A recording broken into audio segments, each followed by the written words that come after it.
Chapter 201, Spiritual Pivot Goes Online. After another round of teasing her childhood sweetheart, Miss Meng left the room feeling thoroughly satisfied. Kong Ming'an continued to sip his tea with practiced leisure. At some point, he glanced over at Chuer, who stood awkwardly in a maid's uniform, eyes like red glass fixed on him. "Do you want a cup too?" he asked. Chuer said nothing. Why had she dressed herself up and played maid? Simple, to keep a close watch on this scoundrel. If she kept an eye on him, she would sooner or later find an opportunity to stop him from laying hands on her lord sister. "I'll watch you forever." Kong Ming'an studied her for a moment, amused. Maybe next time, he should just have her listen outside the door when he teased the Dragon King's young miss. What a scene that would be, he thought. Mischief made him smile. Without more words, he lifted the teapot, poured a cup, and infused it with a little spirit power to keep it warm. He set it gently on the table beside him. Miss Auspicious Beast was being stubborn now, but when she was truly thirsty, she would come. Cats always find their water bowl.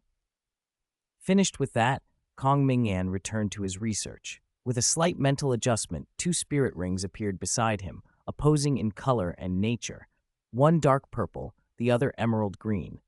He had built both from a seed, a small amount of divine force he had extracted from the god of destruction and the goddess of life, using that blueprint to construct the rings. He temporarily called them the Ring of Destruction and the Ring of Life. They were not of God-King rank, far from divine rank, more like high-level imitations. One of his main goals in making them was to probe the legendary power of creation. In the original account, the fusion of the god of destruction and the goddess of life briefly recreated the power of the god of creation. Now that he held samples of their divine force and could experiment, perhaps he could fashion a crude approximation of creative power to play with. Of course, Kong Ming'an wasn't groping blindly. He had a direction. A clear energy model formed in his mind, the ice and fire yin-yang well. The essence of that phenomenon was a special environment that greatly accelerated plant growth, born from the clash and eventual balance of 2 extreme dragon souls, the Water Dragon King and the Fire Dragon King, when they fell. He had previously used the massive computing power of the spiritual pivot to analyze and replicate that energy model, producing the ice and fire yin-yang greenhouse. Limited by the quality of the energy source, that imitation only accelerated growth 3 or 4 times, far below the original, but it was enough to prove the model. Now he had higher-grade divine forces of destruction and life, another pair of ultimate opposition and unity. Could they be integrated into that proven energy model? Kong Ming'an wanted to find out. He closed his eyes and dove into deduction. Behind him, the phantom of the divine kingdom of order shimmered into being. The silver ancient tree's leaves trembled under a soft light, a massive silver halo rotated, and torrents of data flowed to feed his calculations. Under the vigilant gaze of the maid standing behind him, Kong Ming'an sank into research. Time moved on. After Kong Ming'an made the decision and Miss Meng carried it out for him, the Sun Moon Empire moved with astonishing speed. In 3 days, a high-level resolution to popularize the Lingshu network was drafted and approved. The network's many practical benefits, efficient information flow, streamlined social management, made it attractive, but the real pressure came from the Kong Family Chamber of Commerce's first-mover dominance. It had already crushed traditional industries and was close to a monopoly. Had the chamber been openly predatory or not been one of the empire's pillars, it would have been targeted long ago. By popularizing the Lingshu network, the empire could level the playing field, at least temporarily. After the government promised policy benefits and resource allocations, the Kong Family Chamber of Commerce handed over the detailed technical plans and standards for setting up Lingshu network servers. The empire inspected the technology carefully and found no backdoors or security risks. The popularization system was then formally promulgated nationwide. A wave of server and base station construction, led by the imperial government, swept the country. With national resources and the Kong family's technical guidance, base stations covering major towns were completed in a month. After another half-month of intense debugging and network interconnection, the Lingshu network opened to all Sun Moon Empire citizens. The spiritual pivot had gone online. 1 month after full launch, in a private booth of a street-side tea house in the capital, two men in plain black robes sat opposite each other, sipping tea and watching the busy street outside. One was middle-aged with dark skin and sinister eyes, Zhang Peng, the scorpion tiger Duluo. The other was tall, his silver-gray hair neatly cropped, though aged his posture still carried vigor, Long Xiaoyao, the dragon emperor Duluo. Long Xiaoyao put down his cup. His voice was old but authoritative, threaded with a complexity that was hard to read. Zhang Peng, do you think the popularization of the Lingshu network is ultimately good or bad for the Sun Moon Empire? Zhang Peng hesitated a beat, then answered in a low voice. Mostly. It seems to be a good thing. He meant it. Beyond its other functions, the Lingshu network had enabled a monitoring system and a powerful enforcement arm, the Monitoring Bureau, that in a short time had hauled in thousands of long-hidden criminals and fugitive spirit masters. Coverage now reached nearly everywhere in the Empire, except special zones like the evil Demon Forest. Citizens within the network's range were required by law to register and access the Lingshu network. Chapter 202, the so-called Garbage Cleanup Plan. The entire population had been connected to the Lingshu network, enabling a census of every citizen across the empire and personalized identity verification within the system.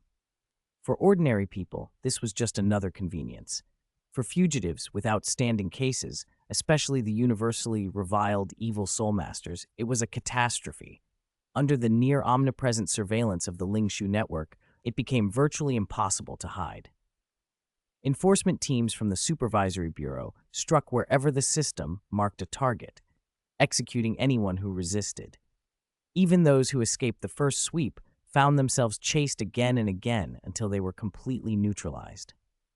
In the half-month since the Lingshu network went online, security levels in the Empire's major cities had jumped several ranks, and scattered evil soul masters and fugitives had been nearly wiped out. Thanks to the network's real-time recording and feedback, public security officials were also under the system's gaze.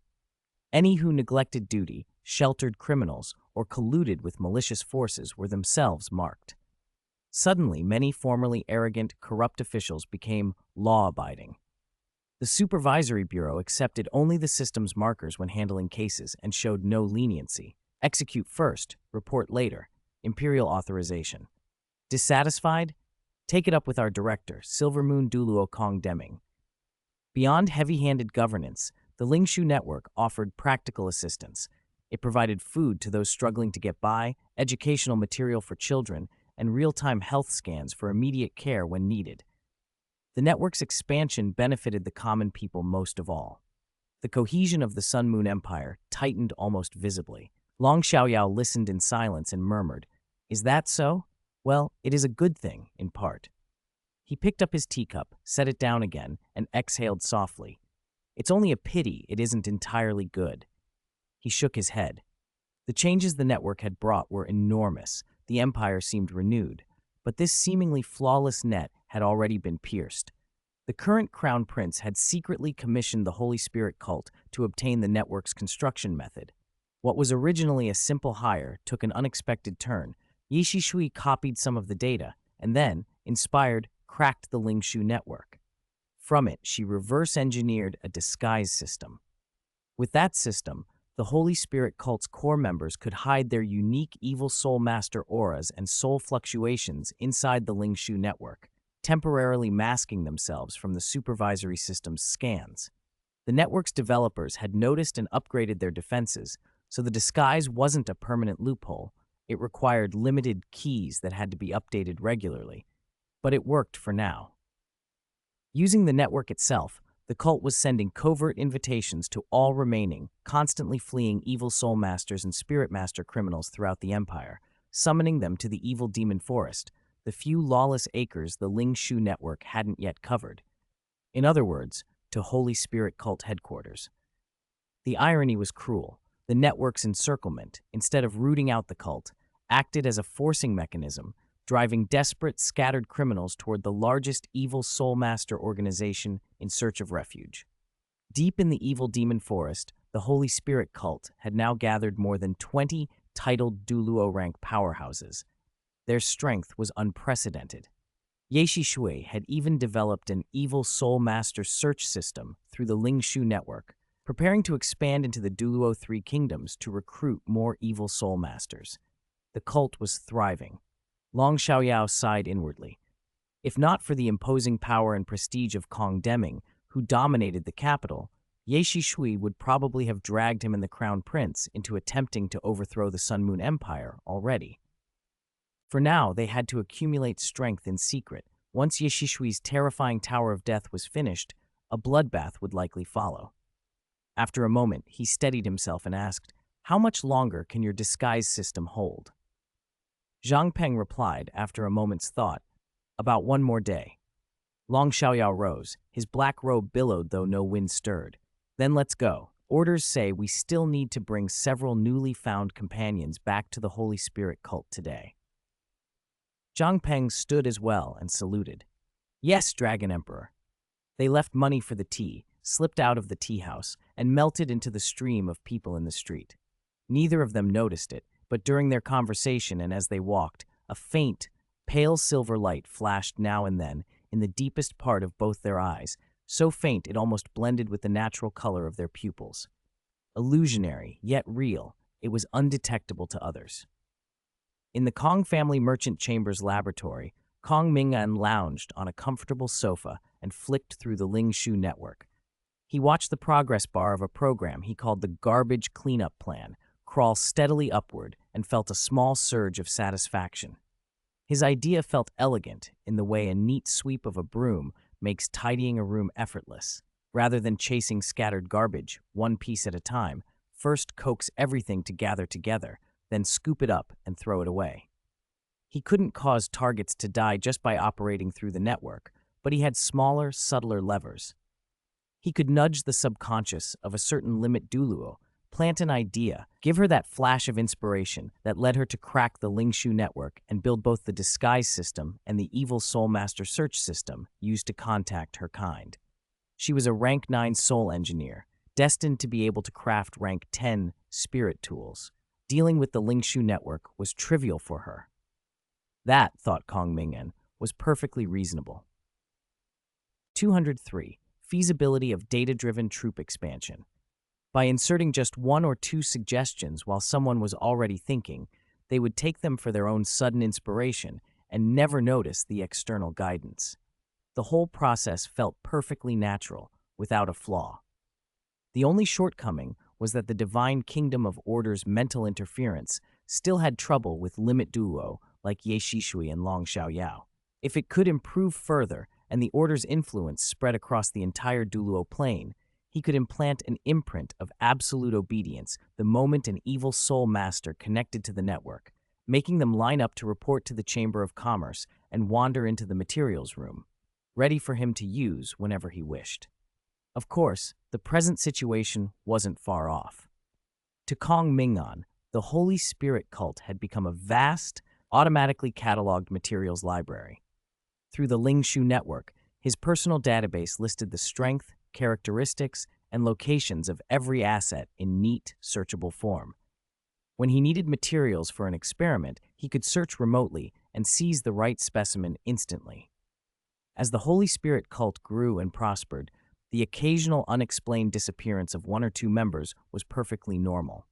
Evil soul masters operated by jungle law, killing and consuming one another, treating rivals as food or cultivation material, so no one worried when someone went missing.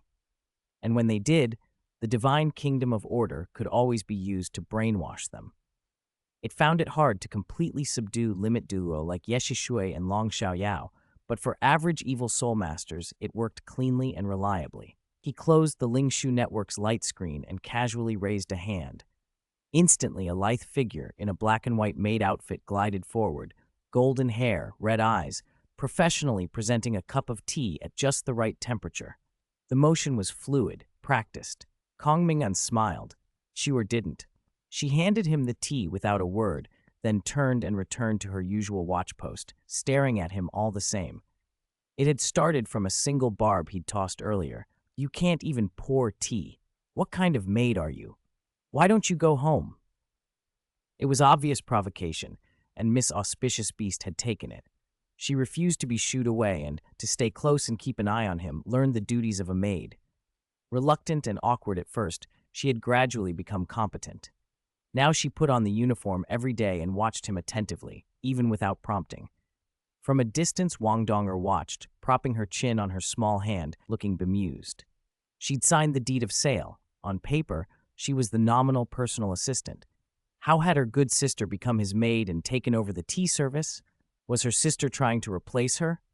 Wang Donger tilted her head, genuinely puzzled by the tangled relationships and odd developments. Kong Ming'an didn't pay attention to the gossip. His focus rested on the three objects suspended before him. The dark purple ring of destruction, humming with destructive aura, the emerald green ring of life, pulsing with vitality, and a miniature Asura god sword condensed from the Asura god ring. The two opposite element spirit rings floated to his left and right. From them, ribbons of pure dark purple destructive energy and shimmering emerald life energy streamed out and began to intertwine. Underneath his observation, they did not explode into conflict. Instead, balanced in a strange harmony, they fused and birthed a pure white energy, seemingly without impurity. It carried a gentle, neutral aura, and a quality that suggested it could encompass and transform other energies. This was the phased result of Kong Ming'an's long experimentation. He judged it not to be true creative power, but a highly functional, versatile energy. Stable, able to integrate with most attributes, useful as a barrier or as an energy base for precise components. It could meld into other energy systems while retaining independence when needed, aid in energy shaping, and improve stability. It could do many things, none of them ultimate, but it was a useful transitional product. He simply called it white energy. The white energy flexed and deformed at his will. He shaped it into a small palm-sized puppet with a clean outline and simple structure, then split off a sliver of his subtle spiritual consciousness and infused it into the puppet. From the Asura God ring, he drew a barely perceptible thread of divine force and forged it into a tiny dark red sword, embedding it inside the puppet's body. The divine kingdom of order's projection beside him enveloped the puppet. The white form streamed into a column of silver data and flowed into the Lingshu network through the projection. After a short pause, Kong Ming'an willed it back out. The silver stream surged from the projection and reconsolidated into the white puppet, still containing his consciousness and the embedded dark red blade. He smiled with satisfaction. The idea of a data soldier, creating an operative out of uploaded energy and data, suddenly seemed genuinely feasible. As he considered the implications, the room's space rippled.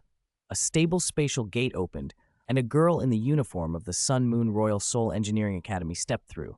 Black hair, black eyes, cool demeanor. It was Guyue. Her gaze swept the room, pausing on Chiur in her stiff maid outfit with a faint frown, then resting on Kong Ming'an on the sofa. She was silent for a moment, then her red lips parted, and calm and unruffled, she said, "I'm back." Wang Donger muttered, "The entertainment industry is really messy." As Guyue's voice faded, Chiur immediately sensed a subtle change in her aura. Before, the elder sister master had seemed like a silver dragon wearing a perfect human shell, a hidden majesty that felt barely human. Now, she seemed entirely human. The lofty essence of the beast co-ruler was fully contained, integrated into this body with no barrier. Even Chiur's own spirit instinctively leaned toward her, feeling closer and more intimate. Chiur hesitated for a moment, confusion flickering across her face, but she pushed it aside and, relieved, spoke cheerfully. "Elder Sister Master, you're finally here!" Guyue glanced at her and swept one look over the somewhat eye-catching maid outfit Chiur was wearing. Her brow twitched almost imperceptibly. Without answering, she withdrew her gaze and turned to Kong Ming'an, as if waiting for him to speak. Kong Ming'an smiled faintly. "You've come at the perfect time." He rose and said simply, "Let's go." Guyue's expression remained composed. She didn't add a word and fell into step behind him. Watching them, Chiur's unease deepened. Instinctively, she stepped forward and reached for Guyue's sleeve, but Guyue subtly turned her wrist and slipped away. Chiur's hand froze in the air. Her eyes widened in shock. "Elder Sister Master?" Guyue stopped but didn't look back. Her voice was cool. "What are you doing here?" Chiur hurried to explain.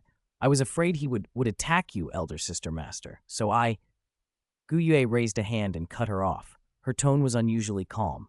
I'm fine. My contract with him is an equal cooperation contract. Right now, I'm only assisting him with some necessary experiments, fulfilling the terms. Don't worry about me. Concentrate on your cultivation. I will be all right.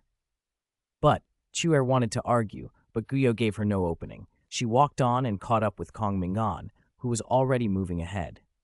Chuer watched them go, her lips pressed tight, a vague, aching grievance welling up. She didn't understand why Guyo was avoiding her, why she had spoken so coldly when Chuer had only tried to protect her.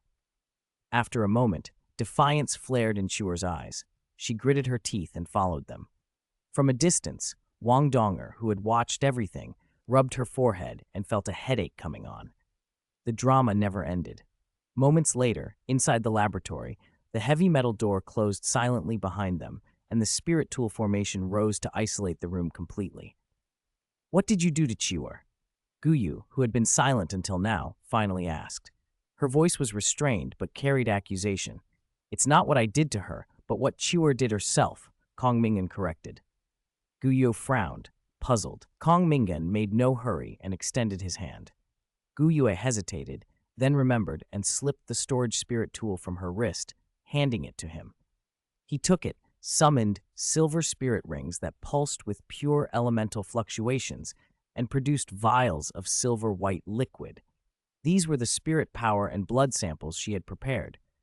He brought forth the Ring of Destruction and the Ring of Life, and guided them to generate a white energy, comparing it with Guyue's sample, where multiple elements had fused into an unusually harmonious whole. As he observed, he answered Chuer's earlier question. Chuer pressed me about our contract. I told her it was an equal cooperation contract, just as you asked. She didn't believe me and kept questioning. In the end, she wanted to sign a contract with me too, to use herself as the price instead of you. At that, Guyue went rigid and her eyes widened. She seized Kong Ming'an's operating arm with a surprising force, voice shaken with accusation and a barely perceptible tremor. You signed a contract with her? Kong Ming'an stopped his work and met her anxious gaze. He placed a calm hand over Guyue's slightly cool one and, with a firm but gentle motion, pried her fingers open one by one. His tone remained unruffled. No. Guyue's tension eased instantly, and she let out an inward sigh of relief. But another thought struck, and she pressed on. Then why is she dressed like that?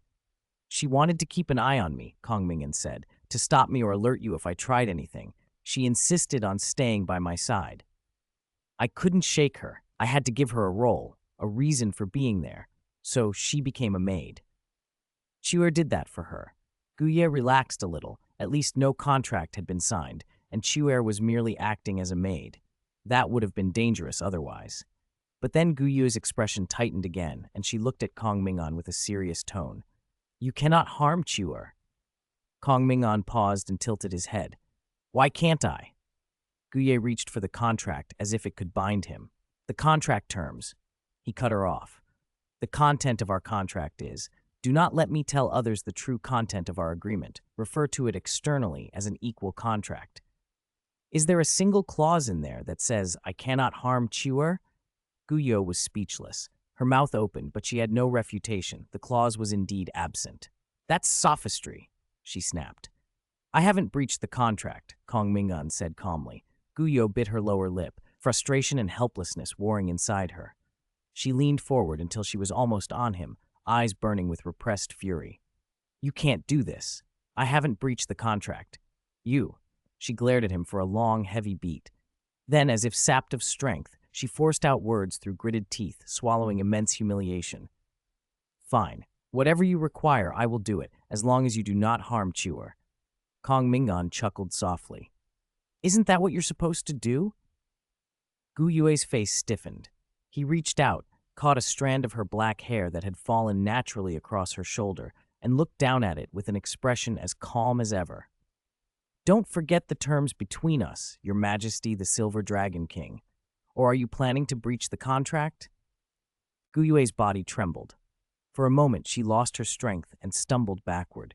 The old, sinking feeling of being utterly controlled, powerless over everything, washed over her like a tide. She opened her mouth to speak and found she had no voice. The contract she had signed with her own hand was at once her greatest hope and the tightest shackle. She had no choice. She fell silent. Kong Ming'an no longer looked at her. He turned calmly and resumed examining the sample in his hand. The laboratory held its breath. After a long moment, Gu Yue forced herself to compose and accept the situation. Her dull eyes lifted to meet his with a tentative question. Was Snow Empress treated like this after she signed the contract? Kong Ming'an paused, then shook his head without hesitation. His tone carried an odd clarity. She isn't like you. Not like? Gu Yue frowned. The way he said it felt different from his dismissive manner toward her. It implied a distinction she couldn't parse. The thought that her humiliation might not be unique had briefly offered a strange comfort, but this answer removed even that. The three words nagged at her like a curse. Why was he favoring Snow Empress? Their contracts were nearly identical. It wasn't jealousy so much as wounded pride that flared. She felt insulted without understanding why. She fell silent again, unwilling to drag Snow Empress into another round of self-humiliation. Instead, she forced herself to practical matters. Where are the clothes you want me to change into? Kong Ming'an pointed to a neatly packaged box on the table. Gu Yue opened it, and the contents made her pause. The style seemed familiar. This isn't the same set as Chores, she said. He nodded flatly. Correct. I meant for you to be the maid after the contract was signed, but Chur got there first. That word, maid, sank into her like another bruise. She felt the old humiliation rise again, but she forced another question out, one she hoped would explain the difference. After Snow Empress signed with you, did you make her your maid too? Kong Ming'an continued, recording data as he answered. At first, she was my guard. Hearing that eased her a little. Then he added, but she's not anymore. Not anymore? Gu Yue blinked. Why? His eyes were calm, his voice steady as before. Because she's different. Gu Yue stared. The explanation was infuriating in its vagueness. She had only met Snow Empress a handful of times. Whatever difference Kong Ming'an saw felt like a slight on her own value. She clenched her jaw and said nothing. If she kept probing, she suspected she'd only humiliate herself further. She picked up the outfit and scanned the largely open lab. Reluctantly, she let her hand draw in the surrounding elemental energy, shaping a soft, opaque field like a curtain around herself so she could change. She knew he had ways to pierce barriers and see through illusions. If he wanted, he could watch. But by now, that no longer mattered. He had already touched her during treatment. A bit more exposure made no difference. In a strange, resigned way, she even wanted him to concentrate on her. If his attention stayed off Chur, perhaps a little more of this would buy some safety for the other girl. Besides, the barrier was as much for her own psychology as for concealment. She needed a ritual, something familiar to steady her. She unbuttoned her Sun Moon Royal Soul Engineer Academy uniform and began to pull the new clothes from the box. When she finally unfolded them, her hands froze. Could this be worn? The fabric was thin. The pattern looked more like something designed to be looked at than to work in. She glanced at the instruction booklet and, after a long minute, lowered the barrier. When it rolled away like a water curtain, Kong Ming'an looked up. Standing there was young Miss Dragon King, Gu Yue, now in a maid outfit. At first glance, it matched Chur's in the classic black and white palette. But the design philosophies diverged sharply. Chur's set had been a conservative work uniform, embellished with lace and accessories, but not meant to reveal. Gu Yue's was not a servant's garment. It was made for other, more intimate purposes. The upper portion abandoned the traditional high neck and collar. A daring cutout left her graceful neck and wide swaths of pale skin exposed, the curves edged in delicate lace. The back was almost entirely bare from the lower back up to below the shoulder blades, held in place by a few thin, crisscrossed black straps that accentuated the elegant line of her spine. There were no bows or frills. The design emphasized bare skin over decor.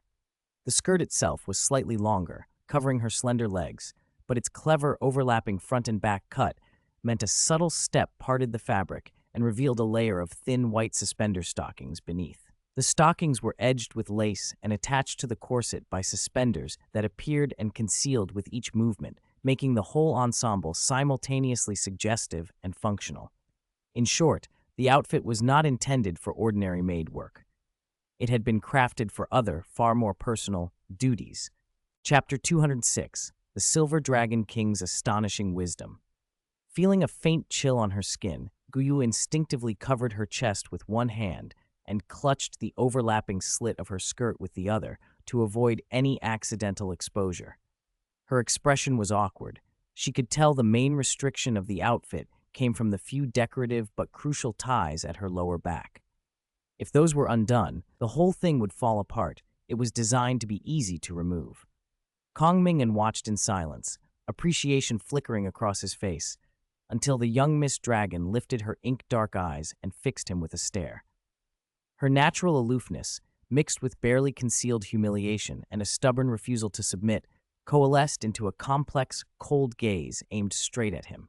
The divine kingdom of order's auxiliary thought, expanded by the system's massive computing power, offhandedly gave her look an 8-point rating and commented that it looked good but lacked lethality, not as cutting as the Ice Empress's glare.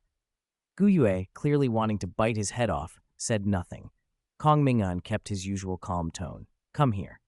Guyo drew a deep, conflicted breath, tightened her grip on the skirt, and walked over as if daring fate. Just as she reached him, Kong Ming'an picked up a spirit ring that carried a trace of her energy and asked, matter-of-factly, "What are the ratios of your elemental energies?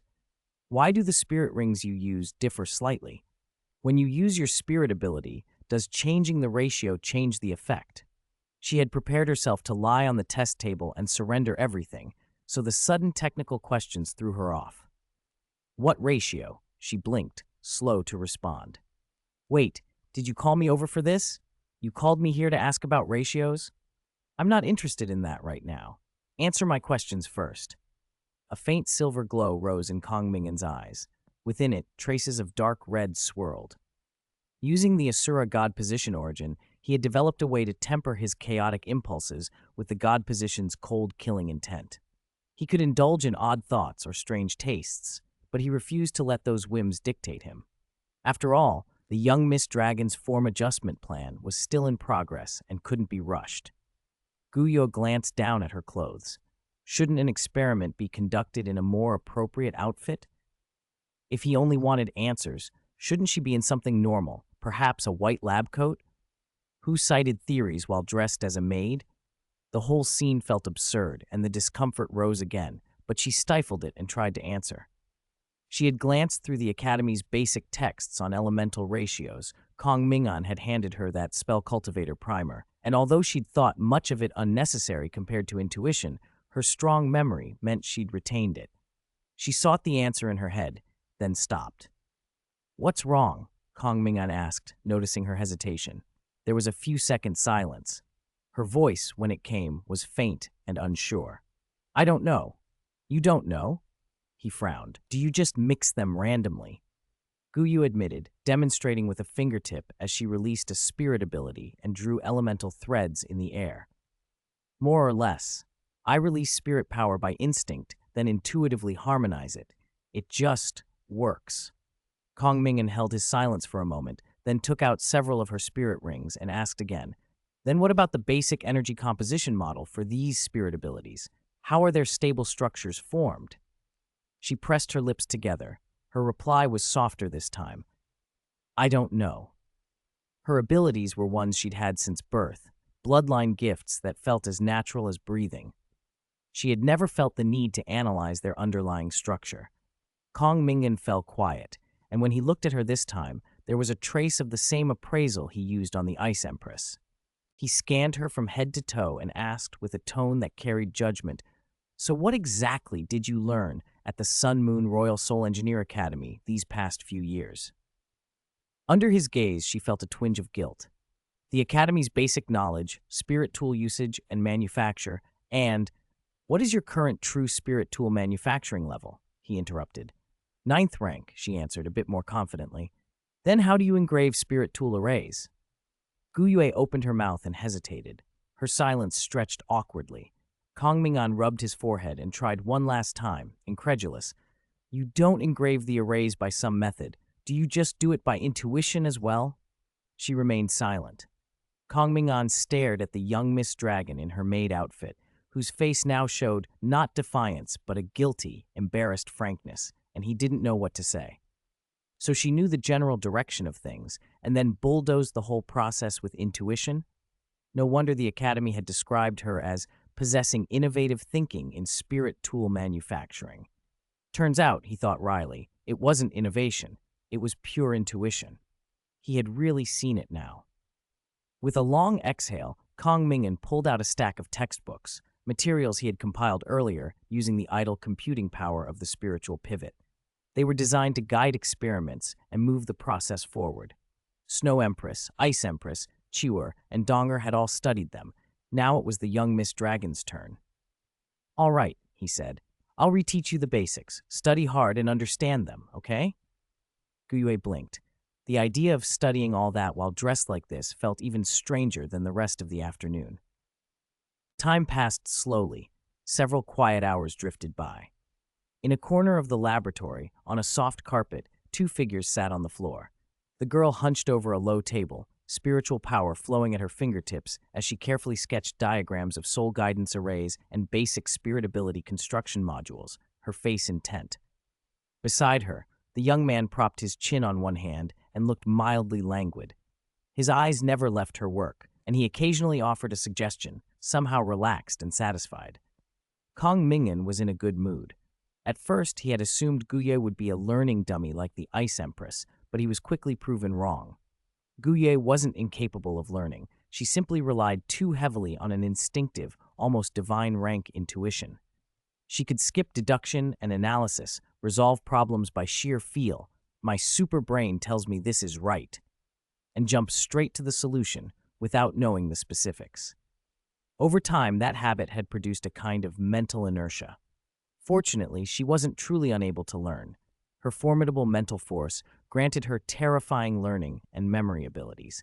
Any complex theory she was willing to absorb, she could master quickly. In the past, her overwhelming talent had made her think intuition was enough, and she neglected deep study. Now, under Kong Ming'an's near-relentless corrections and guidance, her approach began to change. Coupled with her divine rank cultivation and natural talent, and with the perspective he gave her from a higher vantage, Guyue's progress accelerated. Her understanding of her own powers made a qualitative leap. Many bloodline-given abilities still remained instinctual. She knew how to use them, but not why, and those would take time to analyze. But the speed at which she assimilated theoretical knowledge delighted Kong Ming'an. Watching her, he suddenly asked, "Did you inherit any of the dragon god's memories?" Guyue lifted her head from the energy model, glanced at him, shook her head, and answered firmly, "No. Everything I have surfaced naturally with my bloodline since I was born." Kong Ming'an nodded and fell into thought. When the dragon god fell, he had split into the Golden Dragon King and the Silver Dragon King. The Golden Dragon King took the almost indestructible divine body. 5 god kings had been helpless against him. Cultivating in secret into the late stage, he had once nearly overturned the god realm with a single dragon charge. The Silver Dragon King inherited mental control and elemental authority, useful but dependent on skill and accumulated knowledge. The Golden Dragon King could rely on brute divine body. The dragon young miss could not. Her powers required precise execution and vast experience she hadn't accumulated. It was like handing a top-tier mage account with all points reset to a novice. The abilities were there, but the allocation and sophistication were missing. That left an unanswered question. If the dragon god's power split into 2, where did the vast, sea-like memories accumulated over countless years go? Kong Ming'an felt the doubt prick at him but pushed it aside. There was no point dwelling on it now. He would return to it later. For the time being, he continued to personally teach the dragon young miss so she could quickly assist his research. More time passed. Guyue waved her hand and skillfully dissolved the intricate white energy model she had constructed. She let out a soft breath. The tension in her nerves eased. "Done?" Kong Ming'an asked. Guyue nodded, sounding relieved. "I've learned it. At least I won't hold things back anymore when it comes to constructing and understanding energy models." Kong Ming'an raised his hand. the dark purple ring of destruction and the emerald ring of life manifested at once. Two opposing streams of energy unfurled from the rings, and as before, wove together and stably generated that special white energy. Guyo mirrored him, drawing forth her own power of destruction and power of life. Compared with the copies Kong Ming'an had derived from the divine force samples of the god of destruction and the goddess of life, Guye's versions carried a stronger elemental aura, similar in principle but different in flavor. Under her control, the two forces also intertwined into a white mass with comparable properties. Light blue data streams flickered across Kong Ming'an's vision as he activated his energy sight, observing and comparing the microstructure and fluctuations of both white energies. Together they began to tweak elemental ratios, output frequencies, and harmonization methods, carrying out continuous comparative experiments to find the most stable composition. Minutes ticked by. Progress was steady, but slower than he wanted. After a moment's thought, Kong Ming'an reached out and took Guye's right hand with his left. The instant their auras touched, a remarkable resonance flared, and they began to merge involuntarily. Guye froze and turned to look at him. "Continue," Kong Ming'an said evenly. Guye hesitated briefly, then nodded. She could sense their connection shifting into a state much like a spirit fusion, not a deep merger of powers, but a shallower sensory link. Their perceptions overlapped, energy flows reflected one another, and vague fragments of thought could pass between them. The boost to efficiency was immediate. She also became aware of massive computational support from the huge, silver-glowing ancient tree behind Kong Ming'an. Its enhancement sped her thought processes. She could handle tasks in an instant, and the sudden feeling of capability made her a little lightheaded. Then her thoughts were cut off in a different way. An arm slipped around her waist from behind. The maid outfit's large back cutout left the lower back exposed, and the palm pressed warm and unmistakable against cool, bare skin. Almost at once, the sensory connection surged deeper, lifting their mental link to a new level. In an instant, Guye felt filled, not just enhanced, but intimately connected. In the original work, the Dragon Young Miss's elemental and mental authorities didn't convey the proper sense of power. Combat felt driven by stats alone. She needs proper tuning. Her combat strength is actually not weak. P.S. Maybe give the Dragon Young Miss a skin with a white lab coat and glasses? Chapter 208. Guye gradually gets used to it, and the simulated energy. It was a strange sensation Guye had never felt before. It was as if the chains that had bound her had all fallen away, and the power in her body was utterly freed, revealing itself to its owner for the first time. She even felt as if the energy inside her were cheering. But the cheers were not for her. Guyo turned instinctively and found her gaze falling on the youth beside her. He still had his eyes closed, his expression unreadable. Just as she was about to speak, a calm, gentle voice sounded directly in her mind. "Focus," she snapped back. Her drifting attention was pulled hard into the fusion model of destruction and life forces they were jointly calculating. Yet, because the massive computational augmentation had sharpened her senses, every detail around her felt more intense. The arm wrapped around her waist, the warmth of the body beside her.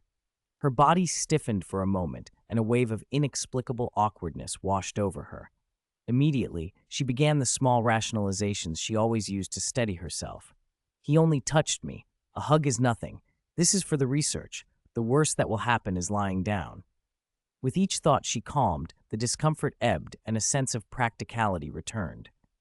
She drew a steadying breath, cleared her mind, and threw herself back into the energy calculations. Time began to slip by. In the blink of an eye, a month had passed. In the center of the laboratory, two figures stood side by side. Beside one figure, 6 spirit rings gleamed. One silver, one dark purple, one emerald green, one dark red gilded, and 2 common blood-red rings of 100,000 years. The other's configuration was simpler. 9 golden spirit rings of 1,000,000 years each circled him, radiating a formidable aura. The two were Kong Ming'an and Gu Yu. Their gazes were locked on the white human-shaped figure standing before them. The figure was adult-sized, porcelain white and smooth. It had 4 limbs, but its head lacked carved facial features, giving it a hollow, eerie look.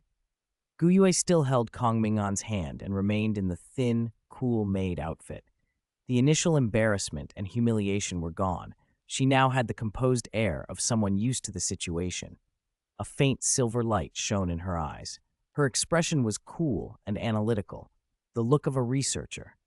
If she wore a lab coat instead of a maid outfit, the impression would have been complete. She tilted her head toward the youth at her side. She said nothing. A single look conveyed everything. A powerful tacit understanding had grown between them over a month of nearly continuous deep-level spirit fusion work. They required no words, just gestures and glances. Holding Kong Ming'an's hand, Guyue stepped forward. With her free hand, she tapped lightly at the center of her brow.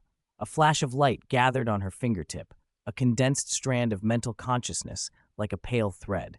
She drew it out and sank it into the white figure's forehead. Then she placed her palm over its chest and let pure energy flow in. As if life had been breathed into it, the figure's surface rippled. Facial contours formed quickly: eyebrows, eyes, nose bridge, the curve of the lips. Guyue's own cool, delicate face took shape. The process was efficient and rapid. Simultaneously, an invisible link formed between the figure and Guyue's primary body. When every detail had been refined, she stopped the injection and withdrew her hand. The figure now wore the uniform of the Sun Moon Royal Soul Engineer Academy, and apart from that, was identical to Guyue's main body, matching her gaze and bearing exactly. Connection stable. Consciousness synchronization rate 100%. Initiating basic function debugging, the figure said in Guyue's clear, steady voice. It began to move, testing limbs and executing simple spirit power manipulations, while Guyue reported data through natural perception. The clone body's energy capacity limit is stable at the limit Duluo level. Physical strength and mental resistance meet limit Duluo standards. Connection with the Ling Shu network is stable. Latency less than 1,000th of a second. Data form conversion function normal. Response time within expected parameters. External module mounting interface stable, capable of identifying and loading preset Soul Engineer plugins. Guyue reported each parameter crisply. Kong Ming'an watched the real-time data stream fed back by the spiritual pivot, checking for the slightest anomaly. When all tests completed and the readouts were normal, he confirmed the simulated energy functionality is complete. The experiment is successful. The so-called simulated energy was a targeted modification of the original white energy. The original white energy had been highly versatile, a little of everything, which made it mediocre at any single domain without a standout strength.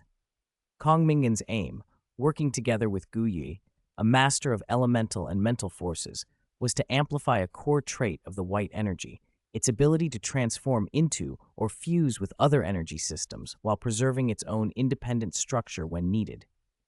He had identified that unique trait early on and decided to exploit it.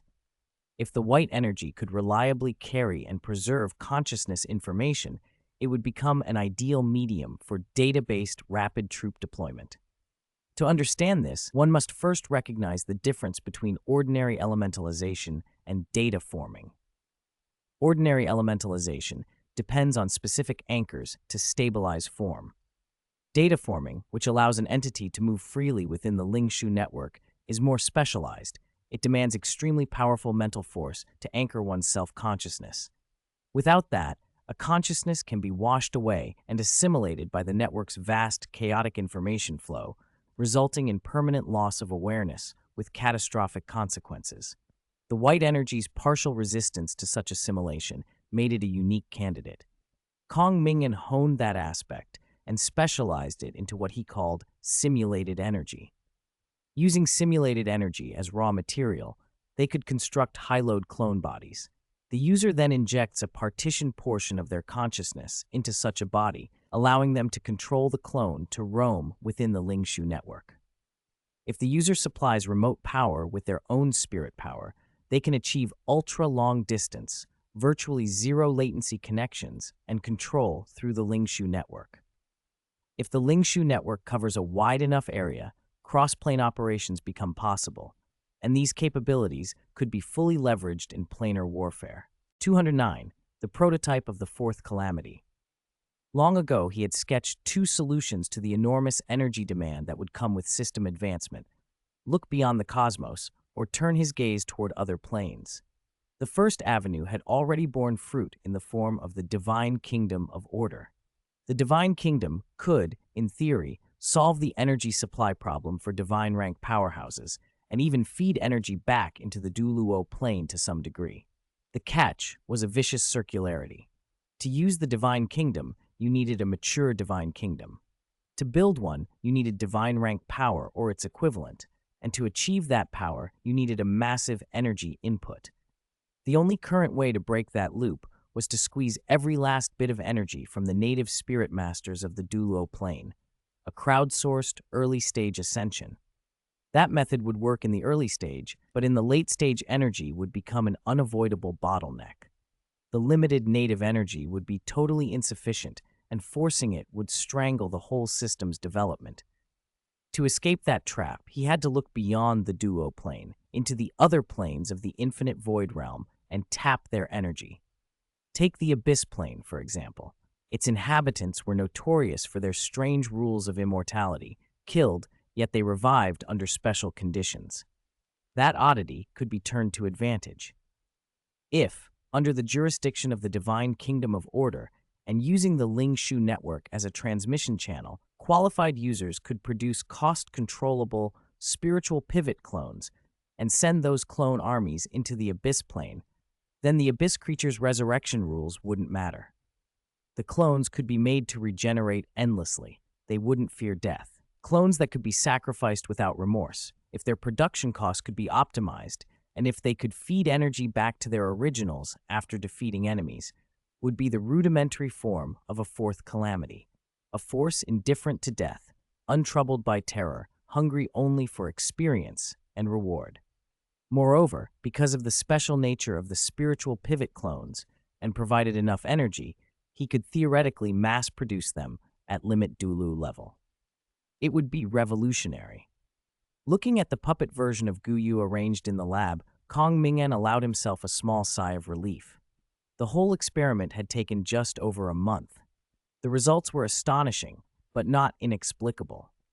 With white energy as the foundation, the computational might of the divine kingdom of order, the elemental and spiritual authority assistance from the Dragon King's young lady, and a clearly confirmed research direction, everything had come together. The accumulation of advantages made the research unusually smooth. No major bottlenecks had been encountered. The real Gu Yue, standing beside him, felt a soft, genuine joy. Assisting with this month's research had benefited her greatly. Before, her understanding of her own power had been mostly instinct and bloodline talent, knowing what it did but not why. By constructing energy models and analyzing the essence of her abilities, her control over and comprehension of the elements reached a new level. Coupled with the lack of old injuries in her body, she even began to think that, given sufficient energy, she might restore herself to first-rank deity levels. Her eyes brightened, and her gaze shifted toward Kong Ming'an. She was about to speak when, in the next instant, he let go of her hand. The deep state of spirit fusion they'd maintained for a month snapped like a circuit cut from its power source. Gu Yue felt the immense computational augmentation vanish, and with it the near telepathic link she'd shared with him. Her body went slack, a hollow, as if something vital had been gouged out, swept through her. Instinctively, she reached for that lost sense of completion, but her fingertips found only cool air. When she looked up, Kong Ming'an regarded her with a puzzled expression. "What's wrong?" Gu Yue steadied herself, veiled her surprise, and returned to her usual cool composure. "Nothing." Kong Ming'an didn't press. He nodded. "Then let's call this experiment done for now. The results are enough for the current stage. There's no need to continue." "Not continue," she probed. "But yes." He gestured briefly, checking data in the air. "Mass-producing divine-rank spiritual pivot clones still has many unresolved issues. I don't have time to solve them at the moment. Consider this a break. Of course, if you need the lab, you can use it. Permissions have been opened for you." "Are you leaving?" Gu Yue asked. "Yes." He looked at her oddly. "I have some accumulated matters to attend to." She fell silent, then forced out, "Nothing." She couldn't explain why she'd pressed him, only an odd, inward urge had made her ask. Kong Ming'an glanced at her, said nothing more, and opened a stable spatial portal beside him. Just before stepping through, he turned back and reminded her, "Remember to change out of your work outfit before you leave the lab. Chiwer is waiting outside. If she sees you like that, she'll come looking for me again." Guyue froze, suddenly remembering she was still wearing the maid outfit. When it had first been put on a month ago, it had filled her with shame.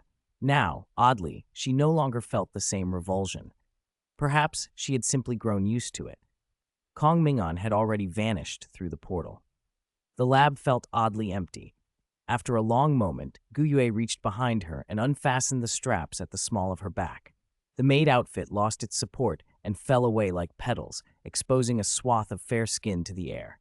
She paused. Complexity flickered through her expression, then pulled the familiar Sun Moon Royal Soul Engineer Academy uniform from her storage spirit tool and put it on. She folded the discarded outfit carefully and stowed it. Satisfied everything was in order, she opened the lab door. In the next instant, a golden figure flew in. "Sister Master!" Guyue's expression was composed. Her voice carried a hint of authority. "Chiwer, come here. I have something to tell you." Just as Guyue was speaking with Chiwer, Kong Ming'an passed through the spatial gate and entered the divine kingdom of order. He looked up and saw a giant star ring suspended in midair, slowly rotating and bathing the surroundings in a soft, vast silver light, the true manifestation of the spiritual pivot within the kingdom. Behind it rose a towering tree of silver radiance. Its branches and leaves flowed like rivers of starlight, countless streams of data flickering through them, emitting a cold, precise aura. Above that canopy, 6 pairs of even larger star rings operated steadily in the sky. Each pair consisted of a dark purple ring and an emerald green one, set tightly together. Their edges didn't sit still but vibrated and rubbed against each other at a peculiar frequency, resisting yet maintaining absolute balance. This was the yin and yang dual-core energy gathering ring. The idea was simple in principle, but astonishing in effect. Build 2 massive spirit rings from opposing energies, power of destruction and life chi.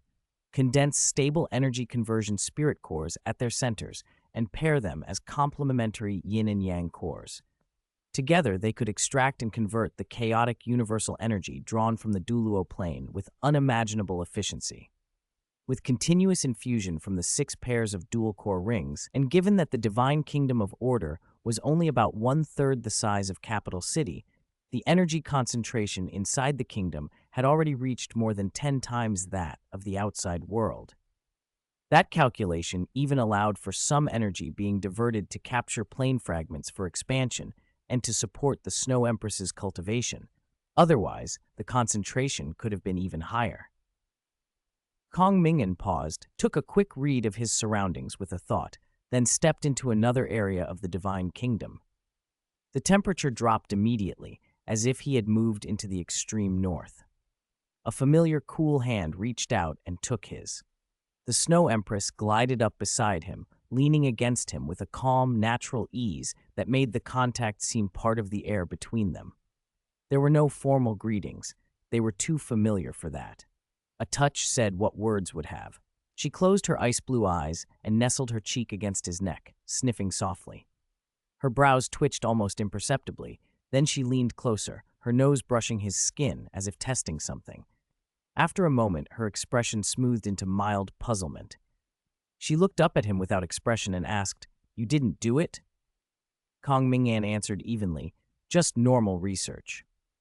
"You and I both started with just normal research," the Snow Empress replied, leaning in a little, her face unmoved, her cool lips nearly at the corner of his mouth.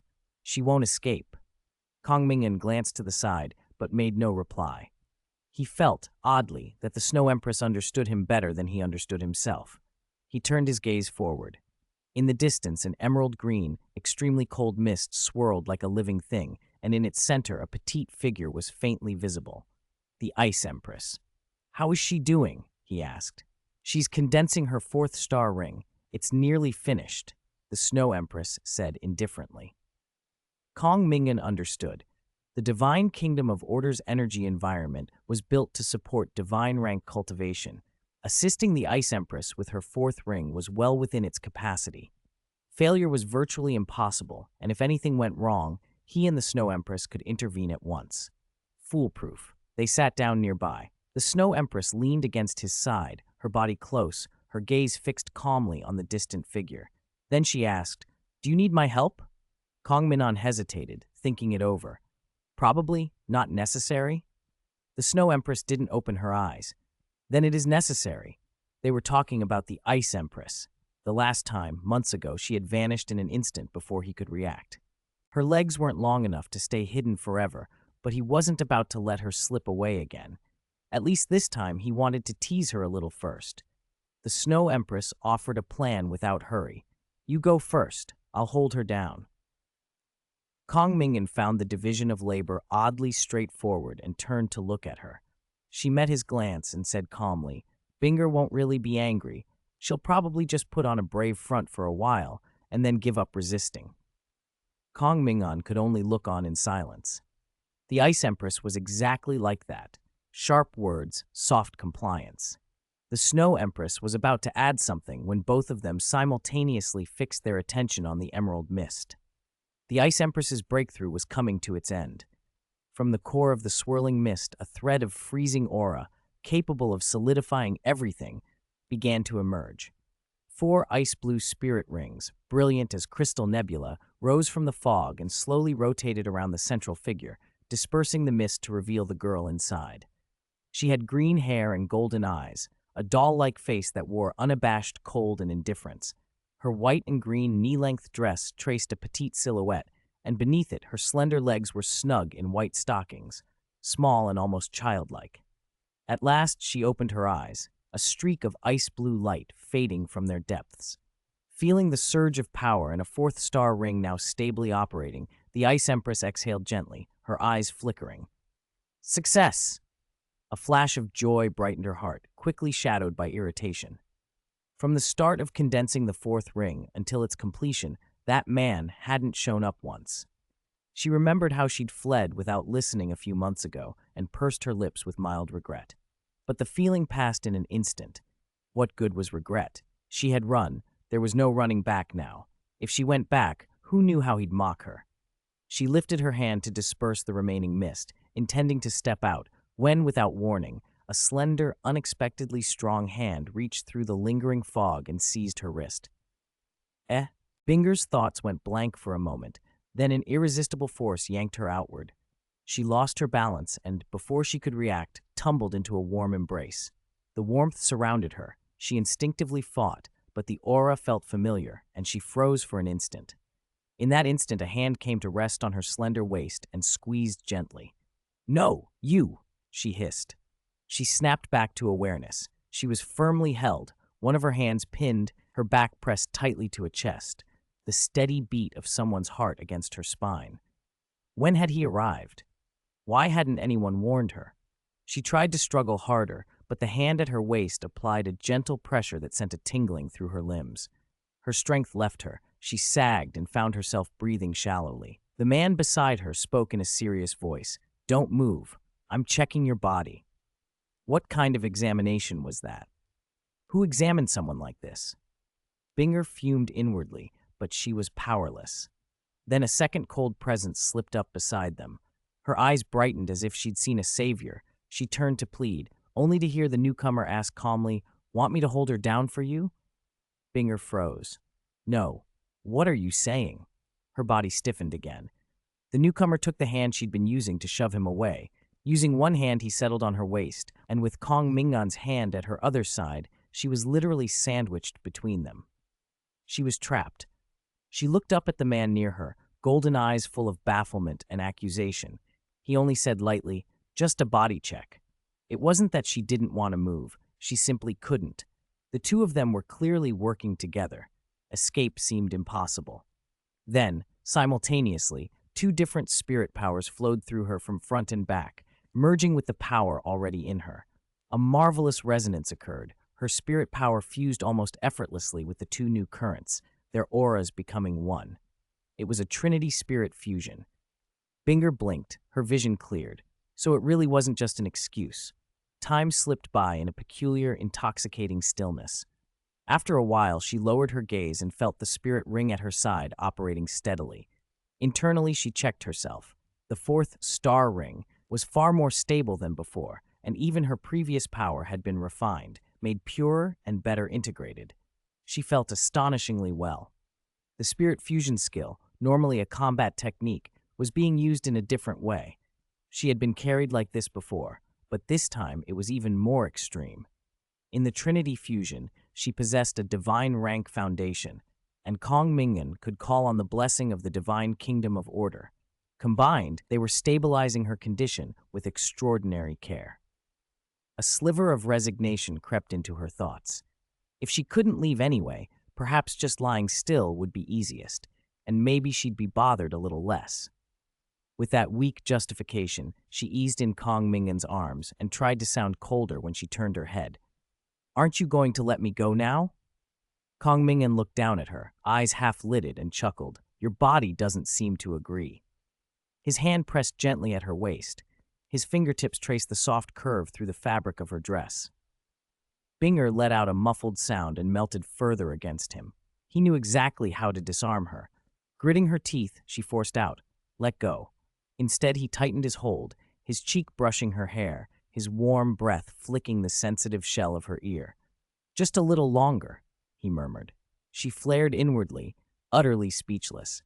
If he wanted to be shameless, fine, at least give her an excuse. Even a flimsy one would have let her delude herself a bit. Instead, he simply hugged her openly, making her skin prickle as though ants crawled beneath it. She began to sulk, cheeks puffing. A slender finger poked one puffed cheek. Binger cracked immediately, shooting him a look of wounded protest. He remained expressionless and simply pinched her other cheek. Then Kong Ming'an's hand reached around and pinched that cheek too. She gave up. Her golden eyes shone with helpless despair. She had become a toy. Her mouth twitched into a faint smile. She withdrew her hand and, regaining some of her usual calm aloofness, said coolly, "I'll continue cultivating. Leave Binger to you." The cold man nodded once. Then, without ceremony, he turned away to continue his cultivation. Binger stared in disbelief. "You're handing me off just like that?" Kong Ming'an rose, still holding her. She made a token struggle, then let it drop. Resisting was pointless. Since he was going to hold her anyway, a little more time wouldn't hurt. She adjusted herself to be less uncomfortable as he carried her upward. With a thought from him, 3 pairs, 3 of the 6 yin and yang dual-core energy-gathering rings in the sky, separated and hovered above her. A tremendous, majestic tide of energy, like a heavenly river, poured down toward Binger. She looked up at the dazzling surge and felt a flash of shock. "Can I endure that?" she asked. "He can," Kong Ming'an replied softly. After she formed her divine rank, Binger's energy circulation unified. Her efficiency in converting energy is dozens of times higher than before forming the divine rank. From now on, she won't hit a bottleneck when condensing another star ring. She only needs time and enough energy. That is one of the greatest advantages of the divine rank. The earlier someone refines their divine rank, the smoother their future cultivation path will be. 212. Tang San felt he had succeeded yet again. The Snow Empress nodded thoughtfully, a spark of fighting spirit kindling in her eyes. Then she frowned and glanced at Kong Ming'an with a hint of confusion. "Then why won't you let me continue cultivating here?" Could it be that this man was only thinking of lust, scheming to find a place to bully her? Kong Ming'an explained patiently. "Right now, we have 6 pairs of yin-yang dual-core energy-gathering rings. 1 pair is needed to maintain the daily operation and expansion of the Ling Shu network. 2 pairs are used to capture and smelt plane fragments, expanding the divine kingdom of order while building the embryonic framework of your divine kingdom. The remaining 3 pairs are devoted entirely to supplying your cultivation, helping you rapidly condense the subsequent star rings." He paused, looking down at the Snow Empress in his arms. "If you want to continue high-intensity cultivation, you'll have to wait until the divine kingdom of order grows to a certain scale, and I create a 7th pair of energy-gathering rings. However, once your divine kingdom takes initial shape, I recommend you enter it directly to cultivate. The environment there suits your extreme ice attribute better, and the efficiency will be higher." "Is there no other way?" the Snow Empress asked. Kong Ming'an chuckled softly, inclined his head, and looked straight into the brilliant golden eyes of the girl he held. Slowly, he spoke two words: dual cultivation. The Snow Empress froze, then drew back and averted her gaze. After all that explanation, he'd been angling for intimacy the whole time. How wicked. She scolded herself inwardly, but kept her mouth shut, afraid her body would betray her and agree at once. Kong Ming'an watched her recoil with a faint smile. He looked up at the Snow Empress, already entering a meditative state midair, gathered her up, and in an instant, moved out of the divine kingdom of order. Shrek Academy, Outer Court, Central Soul Fighting Area. On the vast circular arena, dozens of students in Shrek Academy uniforms clustered, waiting in silence. Today was the crucial selection tournament for reserve candidates to become the next generation of the Shrek 7 Devils. Those gathered on the stage were all elite, standouts from their grades with formidable strength. At a break in the tension, a figure leapt onto the arena with lithe motion and arrogant poise. It was Tang San. He glanced around at the competitors and his confidence swelled.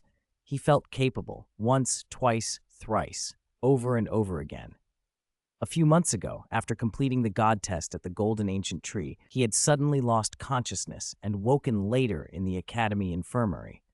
He couldn't remember the moments right before he fainted, only that he had been receiving the infusion of divine force after the God test.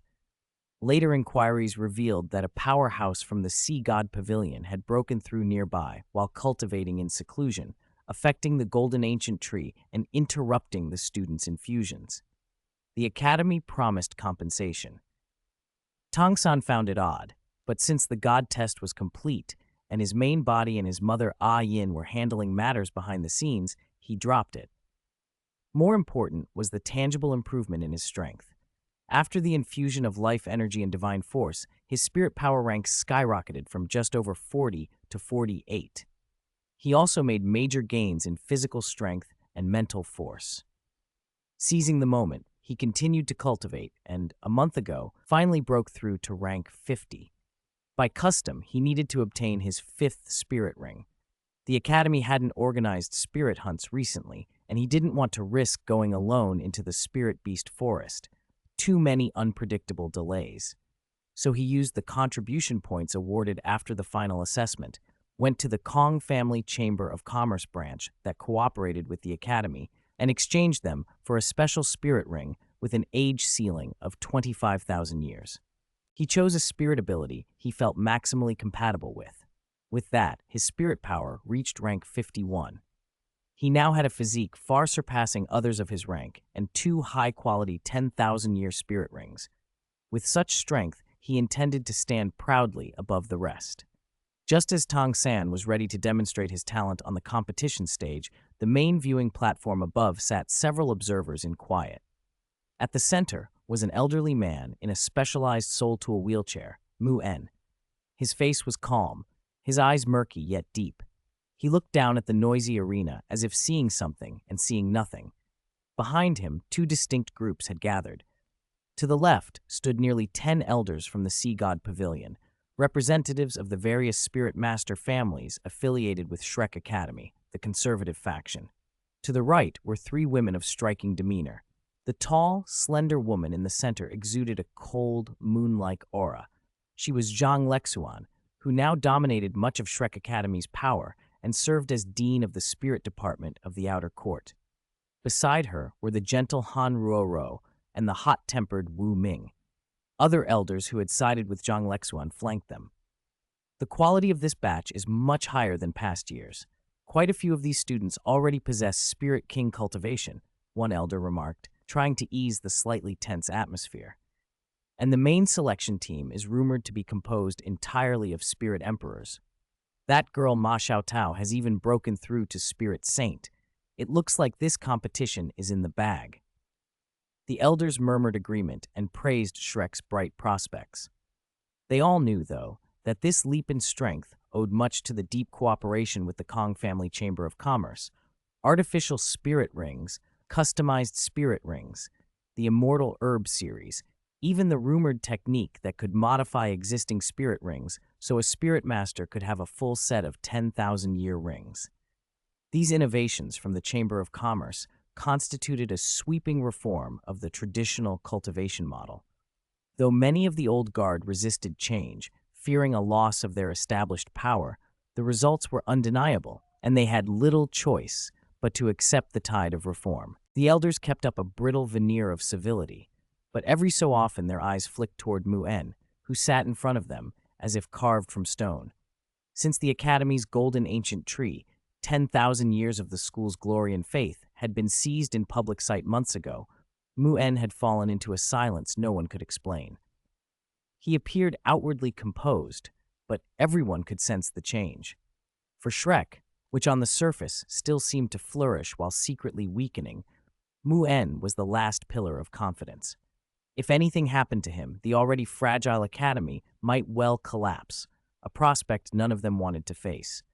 Ming'an ignored them all, staring at the distant spectator stands with lowered eyes, as though the outside world did not exist. Time moved on. Zhang Lexuan, who had been standing by watching, checked his watch and spoke quietly. "It's about time." His voice was low, but clear enough to reach every ear. Conversation died instantly among the elders. Han Roro stepped forward to the edge of the viewing platform, scanned the dozens of students below, and then spoke through a loudspeaker's spirit tool so her voice carried across the arena. The selection competition for the 7 Monsters Reserve is about to begin. The rules are free for all. Final rankings will be determined by each student's overall performance in the match. Judging will consider display of strength, tactical use, teamwork, and adaptability. We expect everyone to give their best. Tang San watched the assembled faces, some nervous, some excited, some grim, and a relaxed smile eased onto his lips. He felt confident. No one here, he believed, could really threaten him. He intended to show everyone just how powerful he had become. Han Roro finished, and after a short pause declared, "Let the competition begin." Tang San gathered his spirit power, ready to display his 5-ring Spirit King cultivation and his startling Spirit Ring formation. At that moment, a roar of rage ripped across the arena, tearing attention away from him like thunder. Ho! Off to one side, Daihua Bin's eyes were red and his breath ragged. He glared at a calm, blue-haired youth across the arena. Spirit power roiled around Daihua Bin as 4 spirit rings, 2 yellow and 2 purple, flared. His spirit ancestor-level pressure was unmistakable. "Today I'll wash away my humiliation," he spat. Daihua Bin grabbed the spirit beside him, Julu, and in a flash they fused. A gigantic white tiger phantom tore upward, its aura surging, its killing intent fixed on Huo Yuhao. Huo watched with an almost indulgent sigh, as if viewing an unruly child. "Why do you never learn?" he murmured. Then 4 spirit rings exploded up from under Huo's feet, purple, purple, black, black, a configuration that was clearly beyond the expected optimal set. On the platform, the elders' interest sharpened. Many of them, including those familiar with the body sect master, Poison Immortal, recognized Huo Yuhao's name. But that spirit ring configuration wasn't what they remembered. Had the trade association really developed a way to alter spirit rings? Were the rumors true? Greed and calculation stirred. Some elders' thoughts turned to switching sides. Compared to the trade association, Shrek suddenly looked pale. A cold, bloodthirsty smile spread across Huo Yuhao's face, nothing like his usual gentle demeanor. He relished having an enemy brave enough to strike. Crushing such pride bit by bit was true revenge. "After him, it'll be Dai Yuheng's turn. Consider this a warm-up." He said it almost under his breath, then raised his left hand without hesitation. A sleek, silver-white gauntlet materialized on his arm, encasing it fully. At once a wave of spiritual chaos radiated out, and his aura swelled further. They collided without warning. The center of the arena detonated in a blast of spirit power. Tang San had been watching the feud with detached interest. Their enmity was common knowledge, even if the cause wasn't. Daihua Bin usually ended up in hospital for half a month after fights like this, but his attention lingered on Huo's unusual ring configuration. He frowned. The anomaly nagged at him and prompted thoughts of investigation. Just then a voice pierced his mind, female, accusing. "Tang San, or rather Tang Shan. Tell me, did you secretly learn the Tang Sect's ultimate skill?" Before he could react, something touched the edge of his consciousness and his mouth moved of its own accord. The words slipped out in a flat, involuntary admission. "Yes, I secretly learned the Tang Sect's ultimate skill." Tang San froze, confusion flooding his eyes. He had no idea who had forced that confession. Then, impossibly, an overwhelming killing intent struck him like a hammer blow. Hair on end, his instincts snapped him to attention. His surrounding spirit rings flared, and his fifth ring burst into brilliance. Paragon Golden Body. He had refined the Paragon Golden Body himself, and at once a dazzling golden light blanketed him. He stood coated in brilliant yellow, but at the exact moment the golden body took hold, an azure-green spear slammed into the point between his brows. Clang. The Paragon Golden Body absorbed the blow, but the force jarred his head with a buzzing pain and a sudden wave of vertigo. The spear shattered on impact, splintering into ribbons of azure-green plant matter that drifted to the earth. For a moment, Tang San stared down, dazed. Blue-silver grass? That spear. Was it the blue-silver overlord's spear? He snapped his gaze up. A figure had stepped forward, holding a newly condensed blue-silver overlord spear, eyes hard and full of undisguised killing intent. It was Tanya. "Who are you?" Tang San forced down the pain that flared through his body and asked Tanya. He was certain he had never offended this unfamiliar girl, so why had she tried to kill him on sight? Tanya didn't answer. Looking at Tang San, unharmed, her face was indifferent. "Nanan, clear the field." "Understood." A tall, blonde girl stepped out from the side. She took a step forward, and spirit power surged around her. Gravity control. An invisible force field radiated from her, precisely sweeping the area around Tang San. The nearby students suddenly felt their bodies go heavy then light, stumbling outward as an open space was cleared around him. Tanya stepped forward. Her spirit ring configuration was textbook perfect, 2 purples and 3 blacks. The blue-silver overlord spear condensed in her hand. She tapped her toe and blurred into a stack of afterimages, each movement precise. In an instant, she was in front of Tang San, thrusting the overlord spear straight out. Tang San hurriedly summoned the clear sky hammer to parry. With a metallic clang, their weapons met. The spear forced him back. He flew several meters and barely kept his footing. His arm went numb from the impact. Raising his head with effort, he asked again, "Who exactly are you?" Tanya's steps were light. She sneered, "You stole my Tang Sect ultimate skill, and you still pretend you don't know who I am." "Wait, stolen? Me?" Tang San's head spun. He remembered the words that had slipped from his mouth earlier and suddenly realized she was acting on that. He tried to explain, but Tanya did not give him a chance. She lifted her hand, and several blue-silver overlord spears condensed midair, then streamed forward like a rain of arrows. Tang San swung the clear sky hammer to block. The hammer dispelled a few spears, but the rest were unstoppable. A spirit ring flashed beside him. Paragon Golden Body flared and stopped the remaining spears. Tanya's assault showed no sign of letting up. Spirit power roared like a tide as more overlord spears formed behind her. Tang San's scalp tingled and he shouted, "The Tang Sect ultimate skill is a family legacy. It wasn't stolen." "Family legacy?" Tanya's sneer sharpened. Her voice dripped sarcasm. "Do you think I didn't investigate? Your parents were only outer sect disciples of the Clear Sky Sect. Their cultivation never rose above spirit ancestor. And your grandfather was only a spirit king. With that family background, where would the Tang Sect ultimate skill come from?" As the Chamber of Commerce's influence spread, the once closed Clear Sky Sect had been opened to outside cooperation. Using the Chamber's intelligence network and a large sum of contribution points, Tanya had dug through records. The Clear Sky Sect did possess a Tang Sect ultimate skill, but for some unknown reason it had been shelved, left uncultivated. Using the spirit pivot lie detection, she confirmed that no one within the sect had cultivated it. Those who knew Tang San's family confirmed they had no Tang Sect legacy either. Under those circumstances, Tang Ya concluded it was almost certain Tang San's skill had been acquired improperly. And when the spirit pivot earlier forced Tang San to blurt out "stolen," everything snapped into place. Whatever channel Tang San had used, deep down he believed it was stolen. If he had admitted it honestly, she might have been lenient. Instead, he lied and claimed it as a family legacy. As the Tang Sect's leader, she could not let that stand.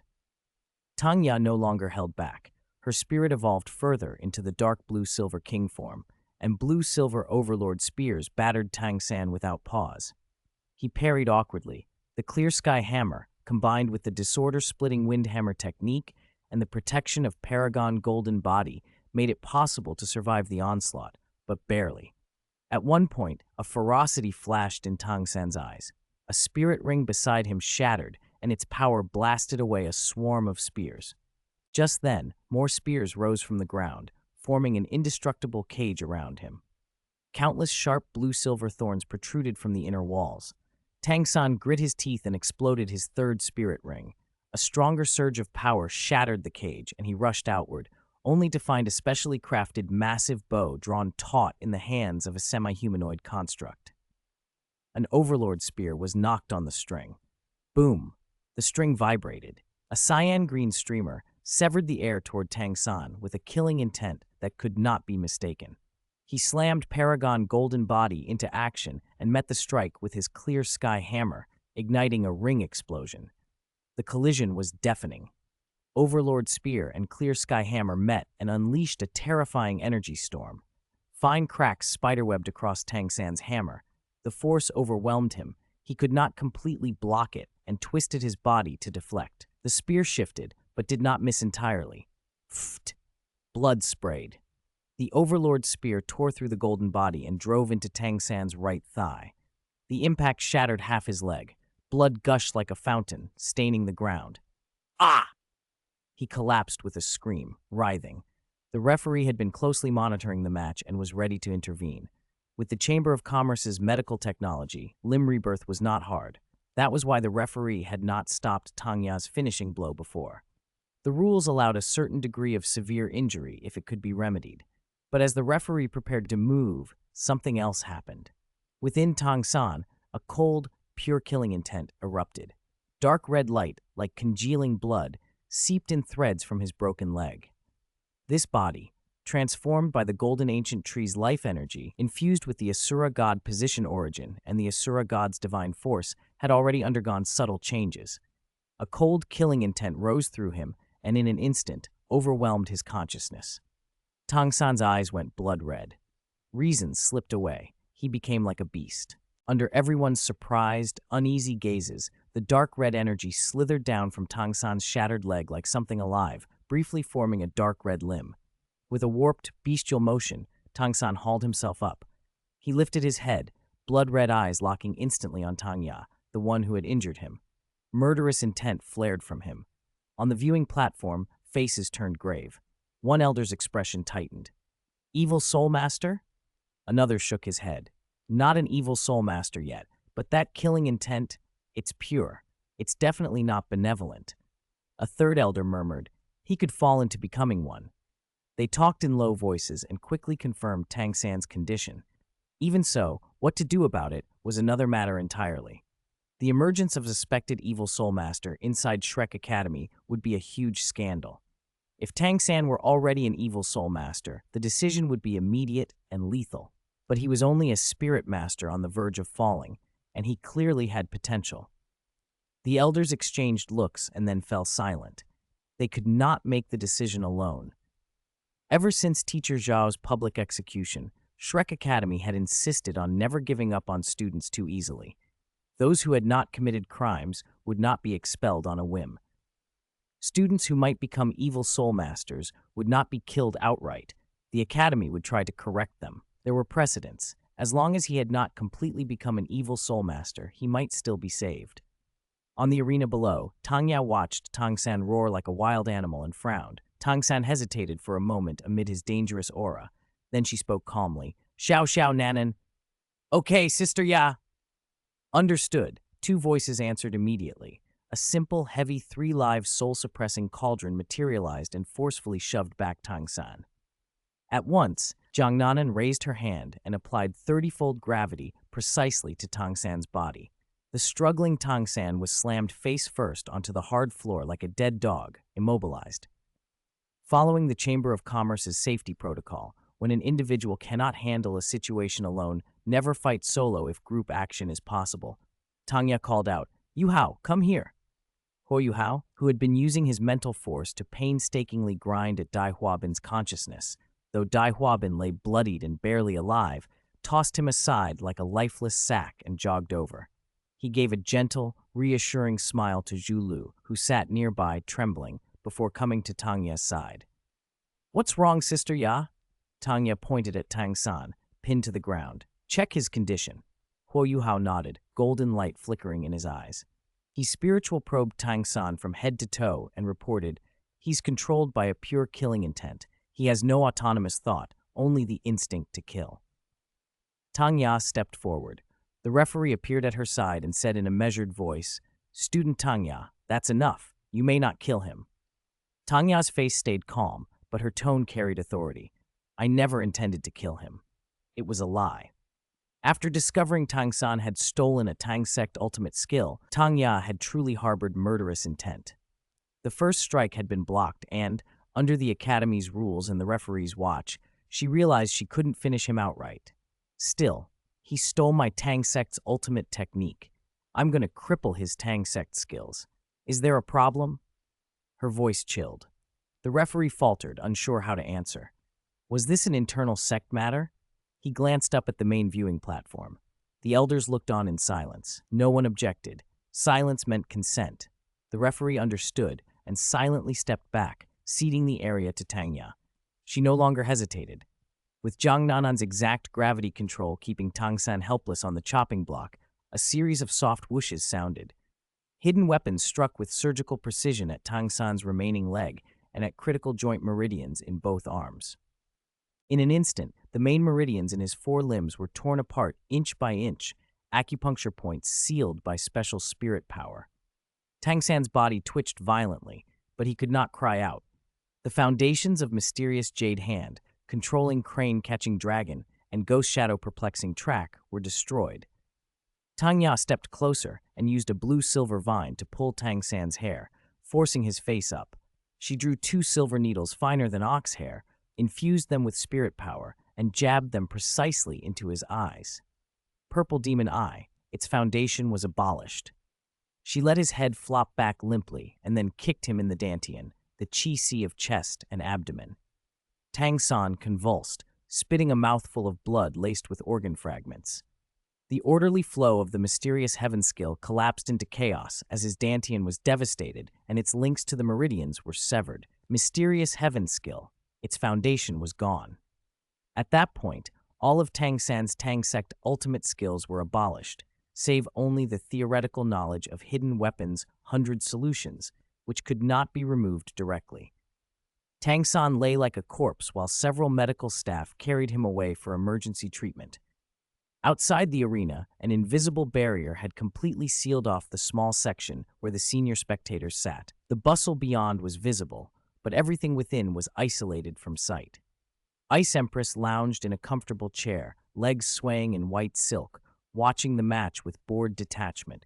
She followed the scene as Tangya dismantled Tang San's skills and saw him taken away. She turned to Kong Ming'an, composed beside her. "Aren't you going to save him? I thought you had plans for this boy. Leaving him like this? Aren't you worried they'll kill him?" "Don't worry, he won't die," Kong Ming'an said with a quiet chuckle. "Even without the contingencies I left hidden in him, Tang San's life would be tenacious, like a child of destiny. No matter the dangers or injuries he faces, he will survive. As for where those dangers and injuries come from, well, the plane will still has its own grudges against that ungrateful little wolf. It raised him, and he sucked its blood in return. The plane won't let him go quietly." 216. Usurpation of divine position and Xiao Wu's ownership. Bing Di said nothing. She glanced at the hand the man had kept at her waist. He was holding her, but she didn't shrug it off. She only curled her lips, shifted her feet uneasily, and then said, "So why did you bring me here? Don't tell me it's just to watch them fight. Or are you interested in that Tang Sect ultimate technique they were talking about?" "Of course not." Kong Ming'an shook his head. He had, it was true, used the spiritual pivot to collect combat data on Huo Yuhao's experimental battle armor, but his primary purpose was to observe the sea god's divine test on lower realm Tang San up close. Remember the idea he'd mentioned before? He wanted to use the Asura God ring and the fact that Tang San couldn't fully control the Asura God position origin to extract a large portion of that origin from God realm Tang San in one strike. If he succeeded and his share of control over the God position origin surpassed Tang San's, the Asura God's seat would shift directly to him. It was even possible Xiao Wu's ownership might be claimed as well. Strange, but logical. The plan was risky. If exposed, he'd be left to inherit the god position of the god of destruction, but the rewards were enormous. At first it had seemed a remote possibility, but after the Tree of Myriad Silver Radiance was built and the divine kingdom of order established, the idea had real potential. His current plan was to start with the Sea God's divine test inside lower realm Tang San, since it was directly connected to God realm Tang San and drew little suspicion. It was the perfect foothold for a distant attack. This time, he'd come to observe and collect data to shape his modifications to the Sea God's divine test. As for the Tang Sect's ultimate techniques, Tang Ya had transcribed them in full and handed them to him the night after he avenged her. She'd given him every core Tang Sect skill: the mysterious heaven skill, ghost shadow perplexing track, purple demon eye, controlling crane catching dragon, mysterious jade hand, and the essentials from the hidden weapons manual. She'd been in tears while doing it, saying she had no way to repay him, and then signed the Merchant Association contract.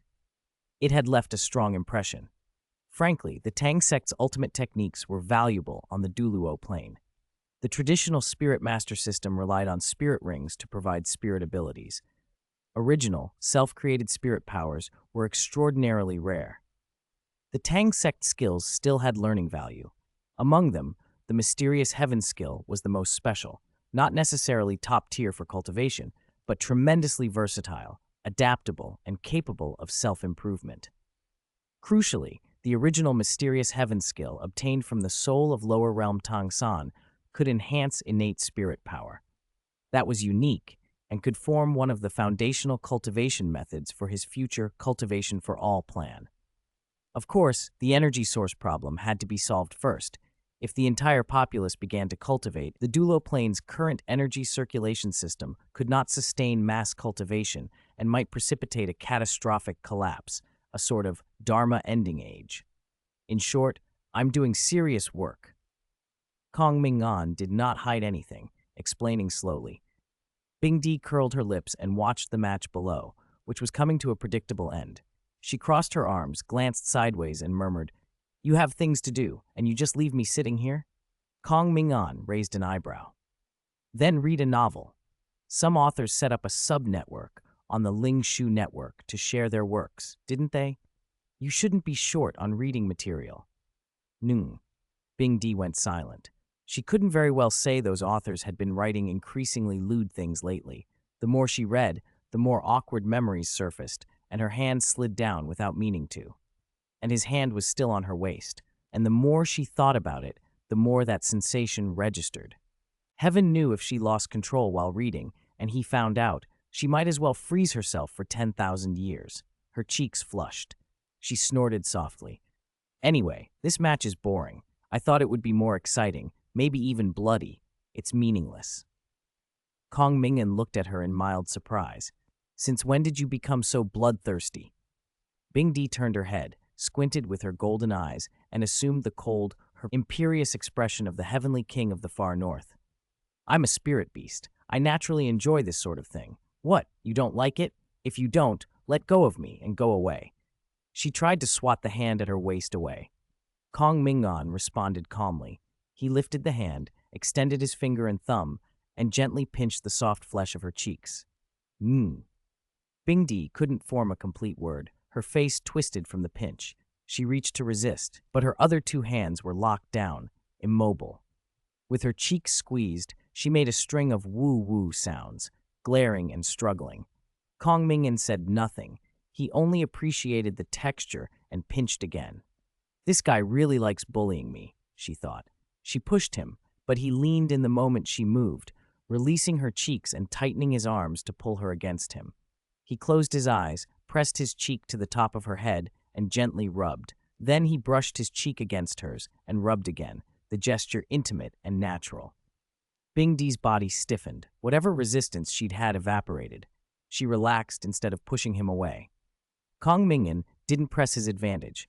He released her quickly, looking down at her frozen, motionless form with a light chuckle. "That's all it takes? I haven't even started." Bingdi stared at his infuriatingly smug face, then recovered herself and snapped. That's it? Don't tell me rubbing cheeks is all you can do. It was ordinary. I felt absolutely nothing. She mocked him with a taunting face, provoking him. He didn't respond.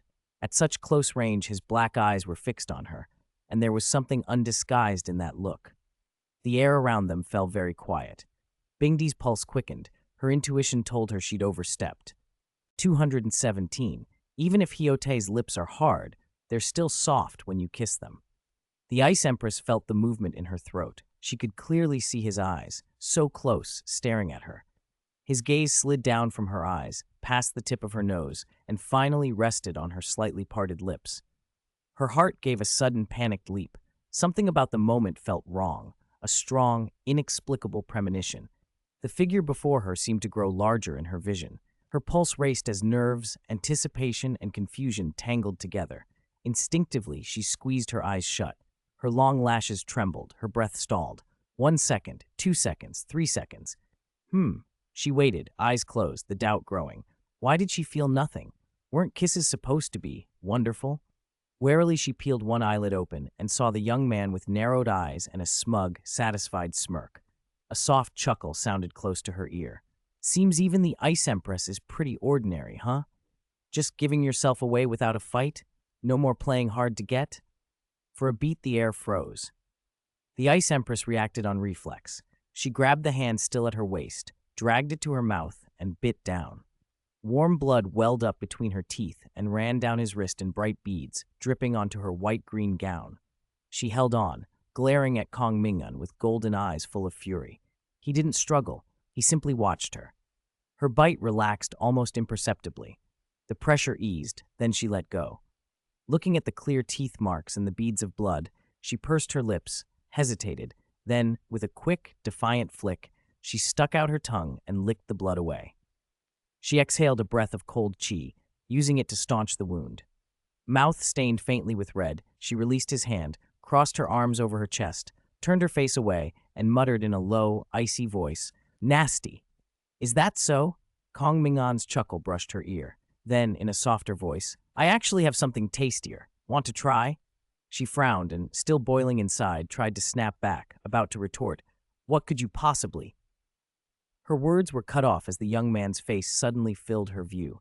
A cool, gentle touch brushed her lips and silenced her. Her eyes flew wide, her mind blanked for a beat. He pressed the advantage, and she finally reacted, reaching to push him away. Her palm hit his chest, but she found she couldn't muster any force. Her heart pounded so hard, time seemed to stretch inside the press of their mouths. When he finally let go, she gasped for air, dazed, her head reeling. How dare he ambush her like that? Was it good? His slightly amused voice came again. She forced herself back to composure and snapped, "Nasty!" "Is that so?" he replied, then leaned in and kissed her again. Each time her protests were muffled by his lips. She could only endure the strange, dizzying intimacy as consciousness thinned. He released her after another long, breathless moment. Her breathing came heavier now. He asked once more gently, "How does it taste?" Dazed and clinging to the last of her stubbornness, she met his gaze and said, word by word, "Just this." He didn't answer. He kissed her again, and this one lasted longer than any before.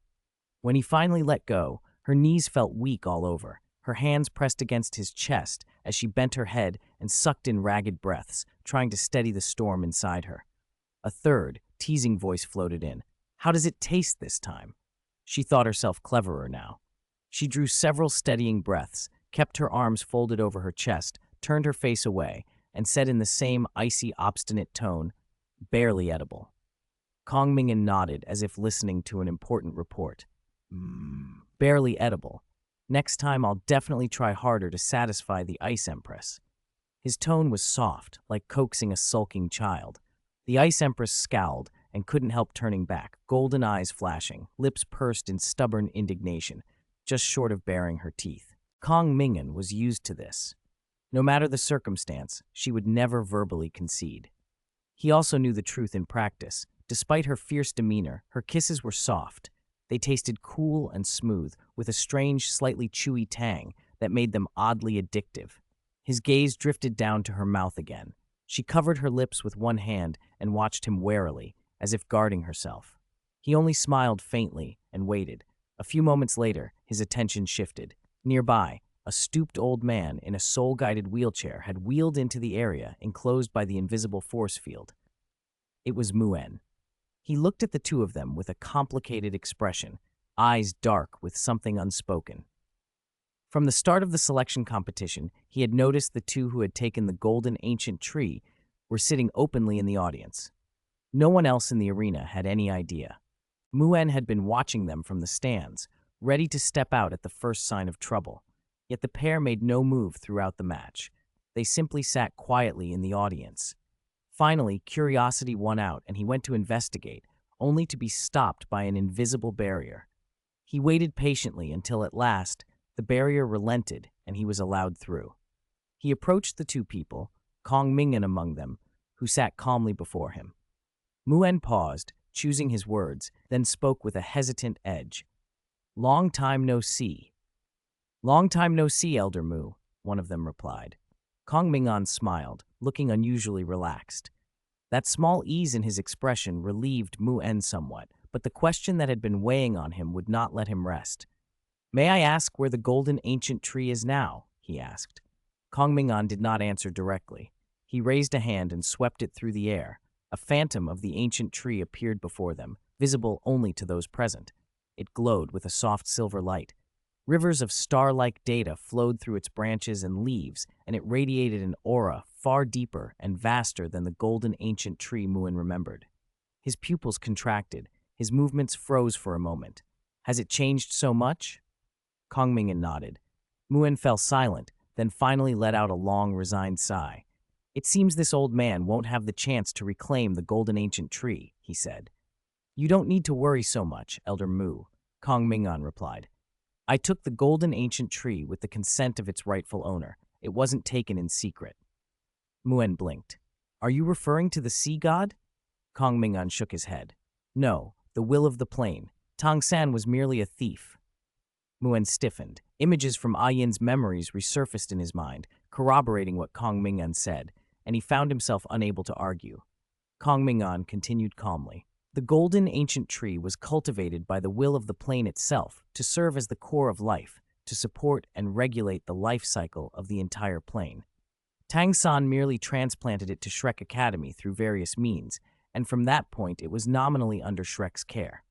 Later, driven by selfishness, he used his mother's soul, Yin, the blue-silver emperor, as a parasitic influence within the tree, trying to have her gradually possess and control it in order to steal the plane's life origin. That is the truth." Ming'an was silent. The memories he had seen were a crushing shock. The radiant image of the sea god that Shrek had nurtured for 10,000 years had been shattered.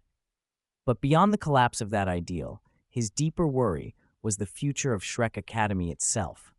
What would become of it now? He looked up at Ming'an and asked the question that mattered most. "What exactly do you intend to do with Shrek?"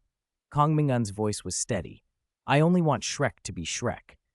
Confusion flickered across Ming'an's face. Ming'an explained, "Shrek was originally just an academy, a place to teach and cultivate talent. I want it to return to that, an outstanding academy, nothing more, not an entity that oversteps its bounds." He spoke seriously. In the original timeline, 10,000 years later, why had Shrek been destroyed? Because it had reached too far. The academy no longer acted like an academy. It had become a nation within a nation, effectively beyond the state's reach. It was a self-contained system where external authorities couldn't punish student crimes properly. Even graduates working elsewhere still called themselves Shrek people. That sense of belonging and privilege, near brainwashing, was intolerable to other powers. If Shrek hadn't become so powerful, it would have been eliminated long ago. "I don't plan to erase Shrek entirely. That would be wasteful," Ming'an continued. "A golden reputation and a 10,000-year legacy are powerful attractors for talent. The Chiming plan run by the Chamber of Commerce already proved that. The most sensible course is to return Shrek to its basic purpose, a training ground for talent." Ming'an digested the words in silence. After a long pause, he ventured, seeking confirmation. "So you are the real force behind the Mingmeng Chamber of Commerce?" "You could say that," Kong Ming'an answered. And that child Lexuan, was she cultivated by you as well? Kong Ming'an nodded again. Muen exhaled a long, relieved breath, as if a great weight had been lifted. In that case, he said, this old man is no longer worried. Kong Ming'an raised an eyebrow. Oh, why is that? Muen's expression softened. Trust lit his eyes. I believe that girl Lexuan genuinely wants Shrek to improve, wants the Academy to endure and carry on its legacy. Entrusting Shrek's future to her is the righteous path. He smiled a little, self-mocking. I had feared her experience and cultivation were too shallow to handle the pressure inside and outside the Academy, and that the Chamber of Commerce would eventually overreach, leaving Shrek only in name, perhaps even causing it to disappear. But now that you're backing her, I think there will be no problem. I can rest easy. Kong Ming'an narrowed his eyes slightly and asked, mildly teasing, You didn't think I came here today to kill you, did you? Muen shook his head and relaxed into a smile. I considered that possibility once, but after seeing you, I dismissed it. In fact, I'm thinking of stepping back and handing everything over to that girl Lexuan. What does the president think? Retire early? Kong Ming'an asked. Something like that. Muen's voice carried a tired resignation. I don't have many years left. This old frame of mine is approaching its limit. Memories of killing Dubisi, forcing his way to limit Duluo, and then effectively imprisoning himself within Shrek came back. He felt an inexplicable exhaustion. His sense of duty had kept him going. But now, knowing Shrek's future could be safely entrusted to Zhang Lexuan, he felt a sudden urge to put everything down and rest. At the very least, he would no longer have to handle Shrek's affairs. Kong Ming'an paused, then said unexpectedly, I actually have a job here. I wonder if Elder Mu would be interested. Muen's eyes brightened with a flicker of curiosity. What kind of job? Kong Ming'an smiled faintly and raised his hand. A contract formed out of energy, emitting a soft silver glow, and appeared before Muen. He took it and read the title at the top. He frowned unconsciously and, unable to help himself, read the oddly named heading aloud. The player plan? Muen nodded once, a little solemnly, gave Kong Ming'an a slight acknowledgement, then steered his soul-guiding wheelchair and drifted away down the grandstand passage. Kong Ming'an watched the signed contract in his hand, smiling to himself as Muen's figure disappeared from sight. Excellent. He'd recruited another employee. Poaching people really could become addictive. Beside him, the Ice Emperor, finally recovered from her earlier days, watched Muen vanish, cleared her throat twice, and began to speak. So he was part of your plan for coming to Shrek this time? She was changing the subject, trying to smooth over what had just happened. Kong Ming'an glanced at her, but didn't call her out. He explained patiently. Yes, in a way. One purpose was to observe Tang San's Sea God Divine test up close to prepare for the next stage. The other was the player plan.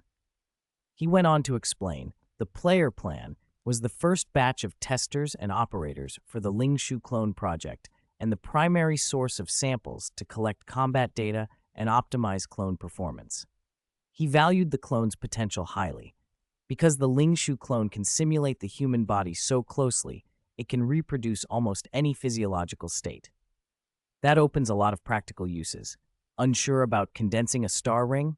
Run the attempt on a clone first to gain experience and reduce risk. Trying to develop a new spirit ability but afraid of injuring yourself? Use a clone for repeated testing and only use your real body once it's proven safe. Even risky body cultivator developments, things like the Chi blood furnace or a Dharma idol that could very well blow you up, could be prototyped on clones.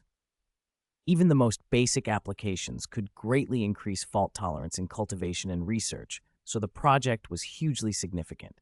He was also considering creating an independent virtual or semi-virtual space to store, manage, and summon these Lingshu clones, and to serve as relay points to expand the Lingshu network's coverage. In short, the prospects were vast and worth heavy investment. The player plan was simply the first step, and Muen was one of the chosen players. As a limit Duluo who could no longer reach his peak because of age and injuries, Muen's experience made him ideal for testing clone performance, and for someone powerful whose lifespan was waning, the chance to feel young again was irresistible. Kong Ming'an finished, then gave the Ice Emperor a small smile. Once things settle down, I'll get you a dedicated Ling Shu clone too. You can practice condensing a star ring, get a feel for it, and you can also join the player plan. It'll be interesting." The Ice Emperor nodded without asking for details. She never would admit it out loud, but she knew she couldn't follow half of what he said. Better to let him handle the plans than try to figure them out herself. Besides, he wouldn't hurt her, and since he'd just pinned her down and kissed her, wasn't it only fair she got something in return? The thought made her feel a little better. Just as she let go of her curiosity, she noticed something off. Kong Ming'an wasn't leaving. A tall figure was approaching. A woman in a black and white Shrek teacher's uniform, the tailoring emphasizing her graceful curves. Her bearing was cool and austere, moon-like, with a stern, authoritative air. But her eyes were locked onto Kong Ming'an with an intensity that felt both oddly familiar and unsettling.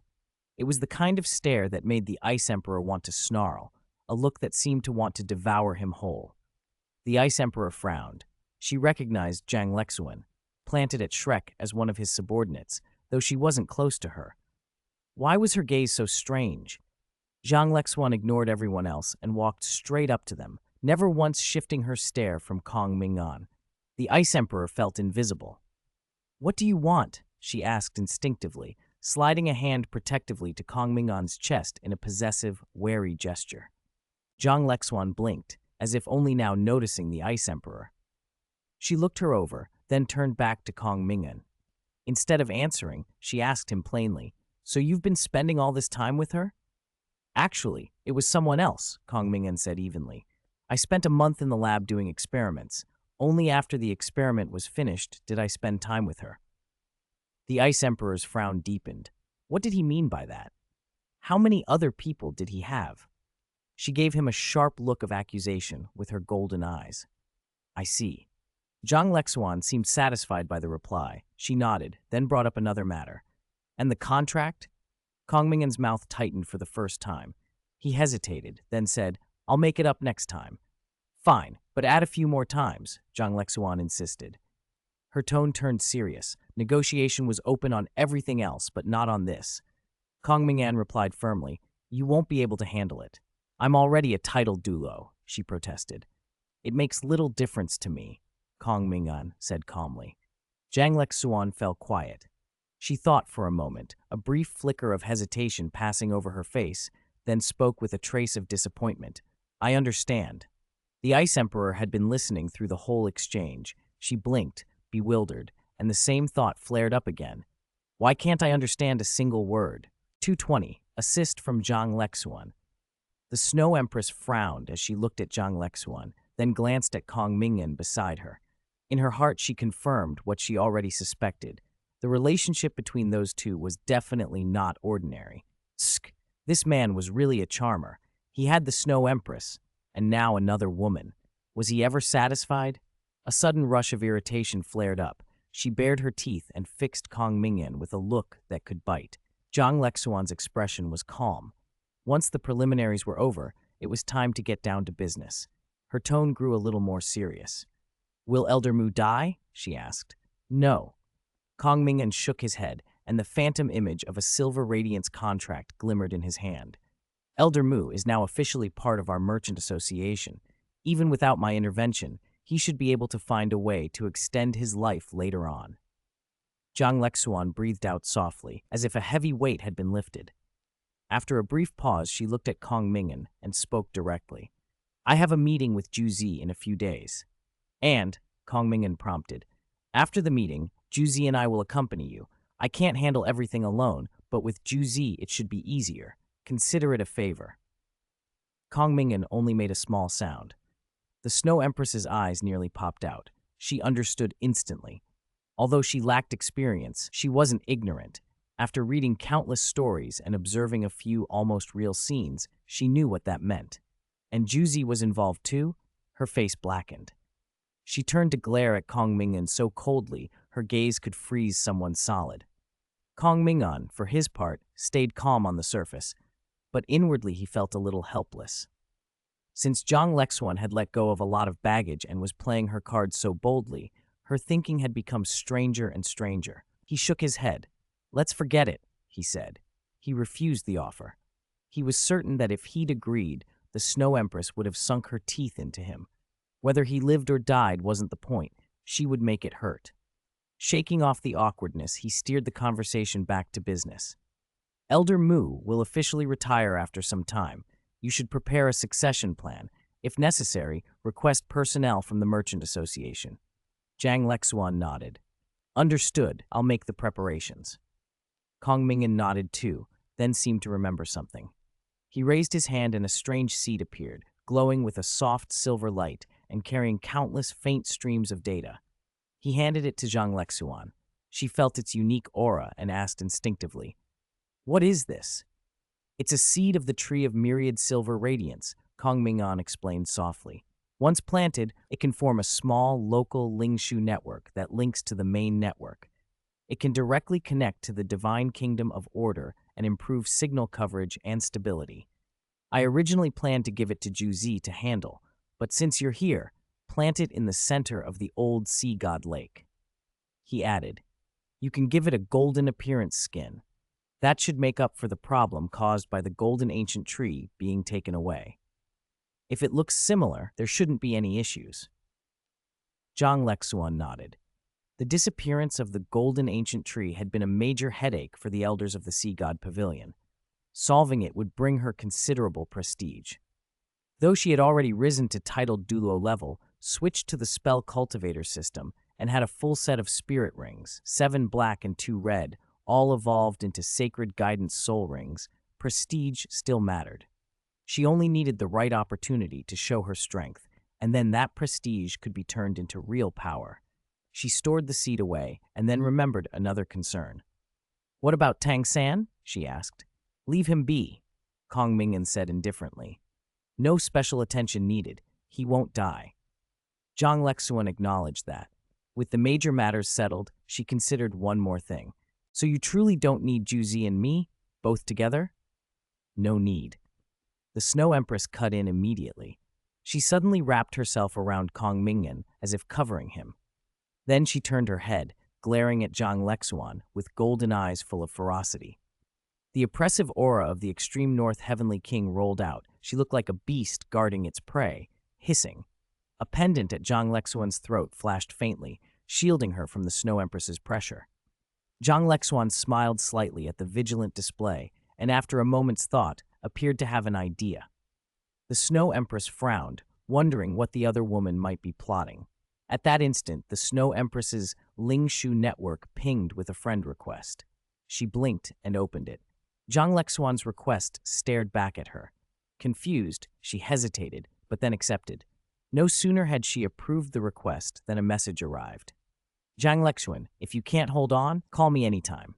The Snow Empress frowned at the cryptic note, then looked up at Zhang Lexuan, whose expression was perfectly ordinary. She felt utterly baffled, but then realization hit. Images flashed through her mind. Her muscles tensed and her heart rate climbed, but she ground her teeth and replied, "Snow Empress, he has enough with me. You don't need to worry." Zhang Lexuan answered almost immediately. "The promise stands any time. I don't need it." She typed the angry reply, but it felt inadequate. She looked up to say more, but Zhang Lexuan gave her a small, satisfied smile and walked away without another word. She vanished with such composure that the Snow Empress had no chance to counter. "Why were you leaving?" She wasn't finished. The Snow Empress fired off more messages, only to see they were read and ignored. Kong Ming'an patted her back gently. "Let's go. Everything's settled. We should leave too." The Snow Empress froze, then reluctantly eased off Kong Ming'an and put a little distance between them. She reviewed the whole conversation and remembered how Zhang Lexuan had teased her. A sinister thought rose in her mind. If things followed the usual plot flow of fiction, then what came next? Her throat bobbed involuntarily. A sense of looming disaster tightened in her chest.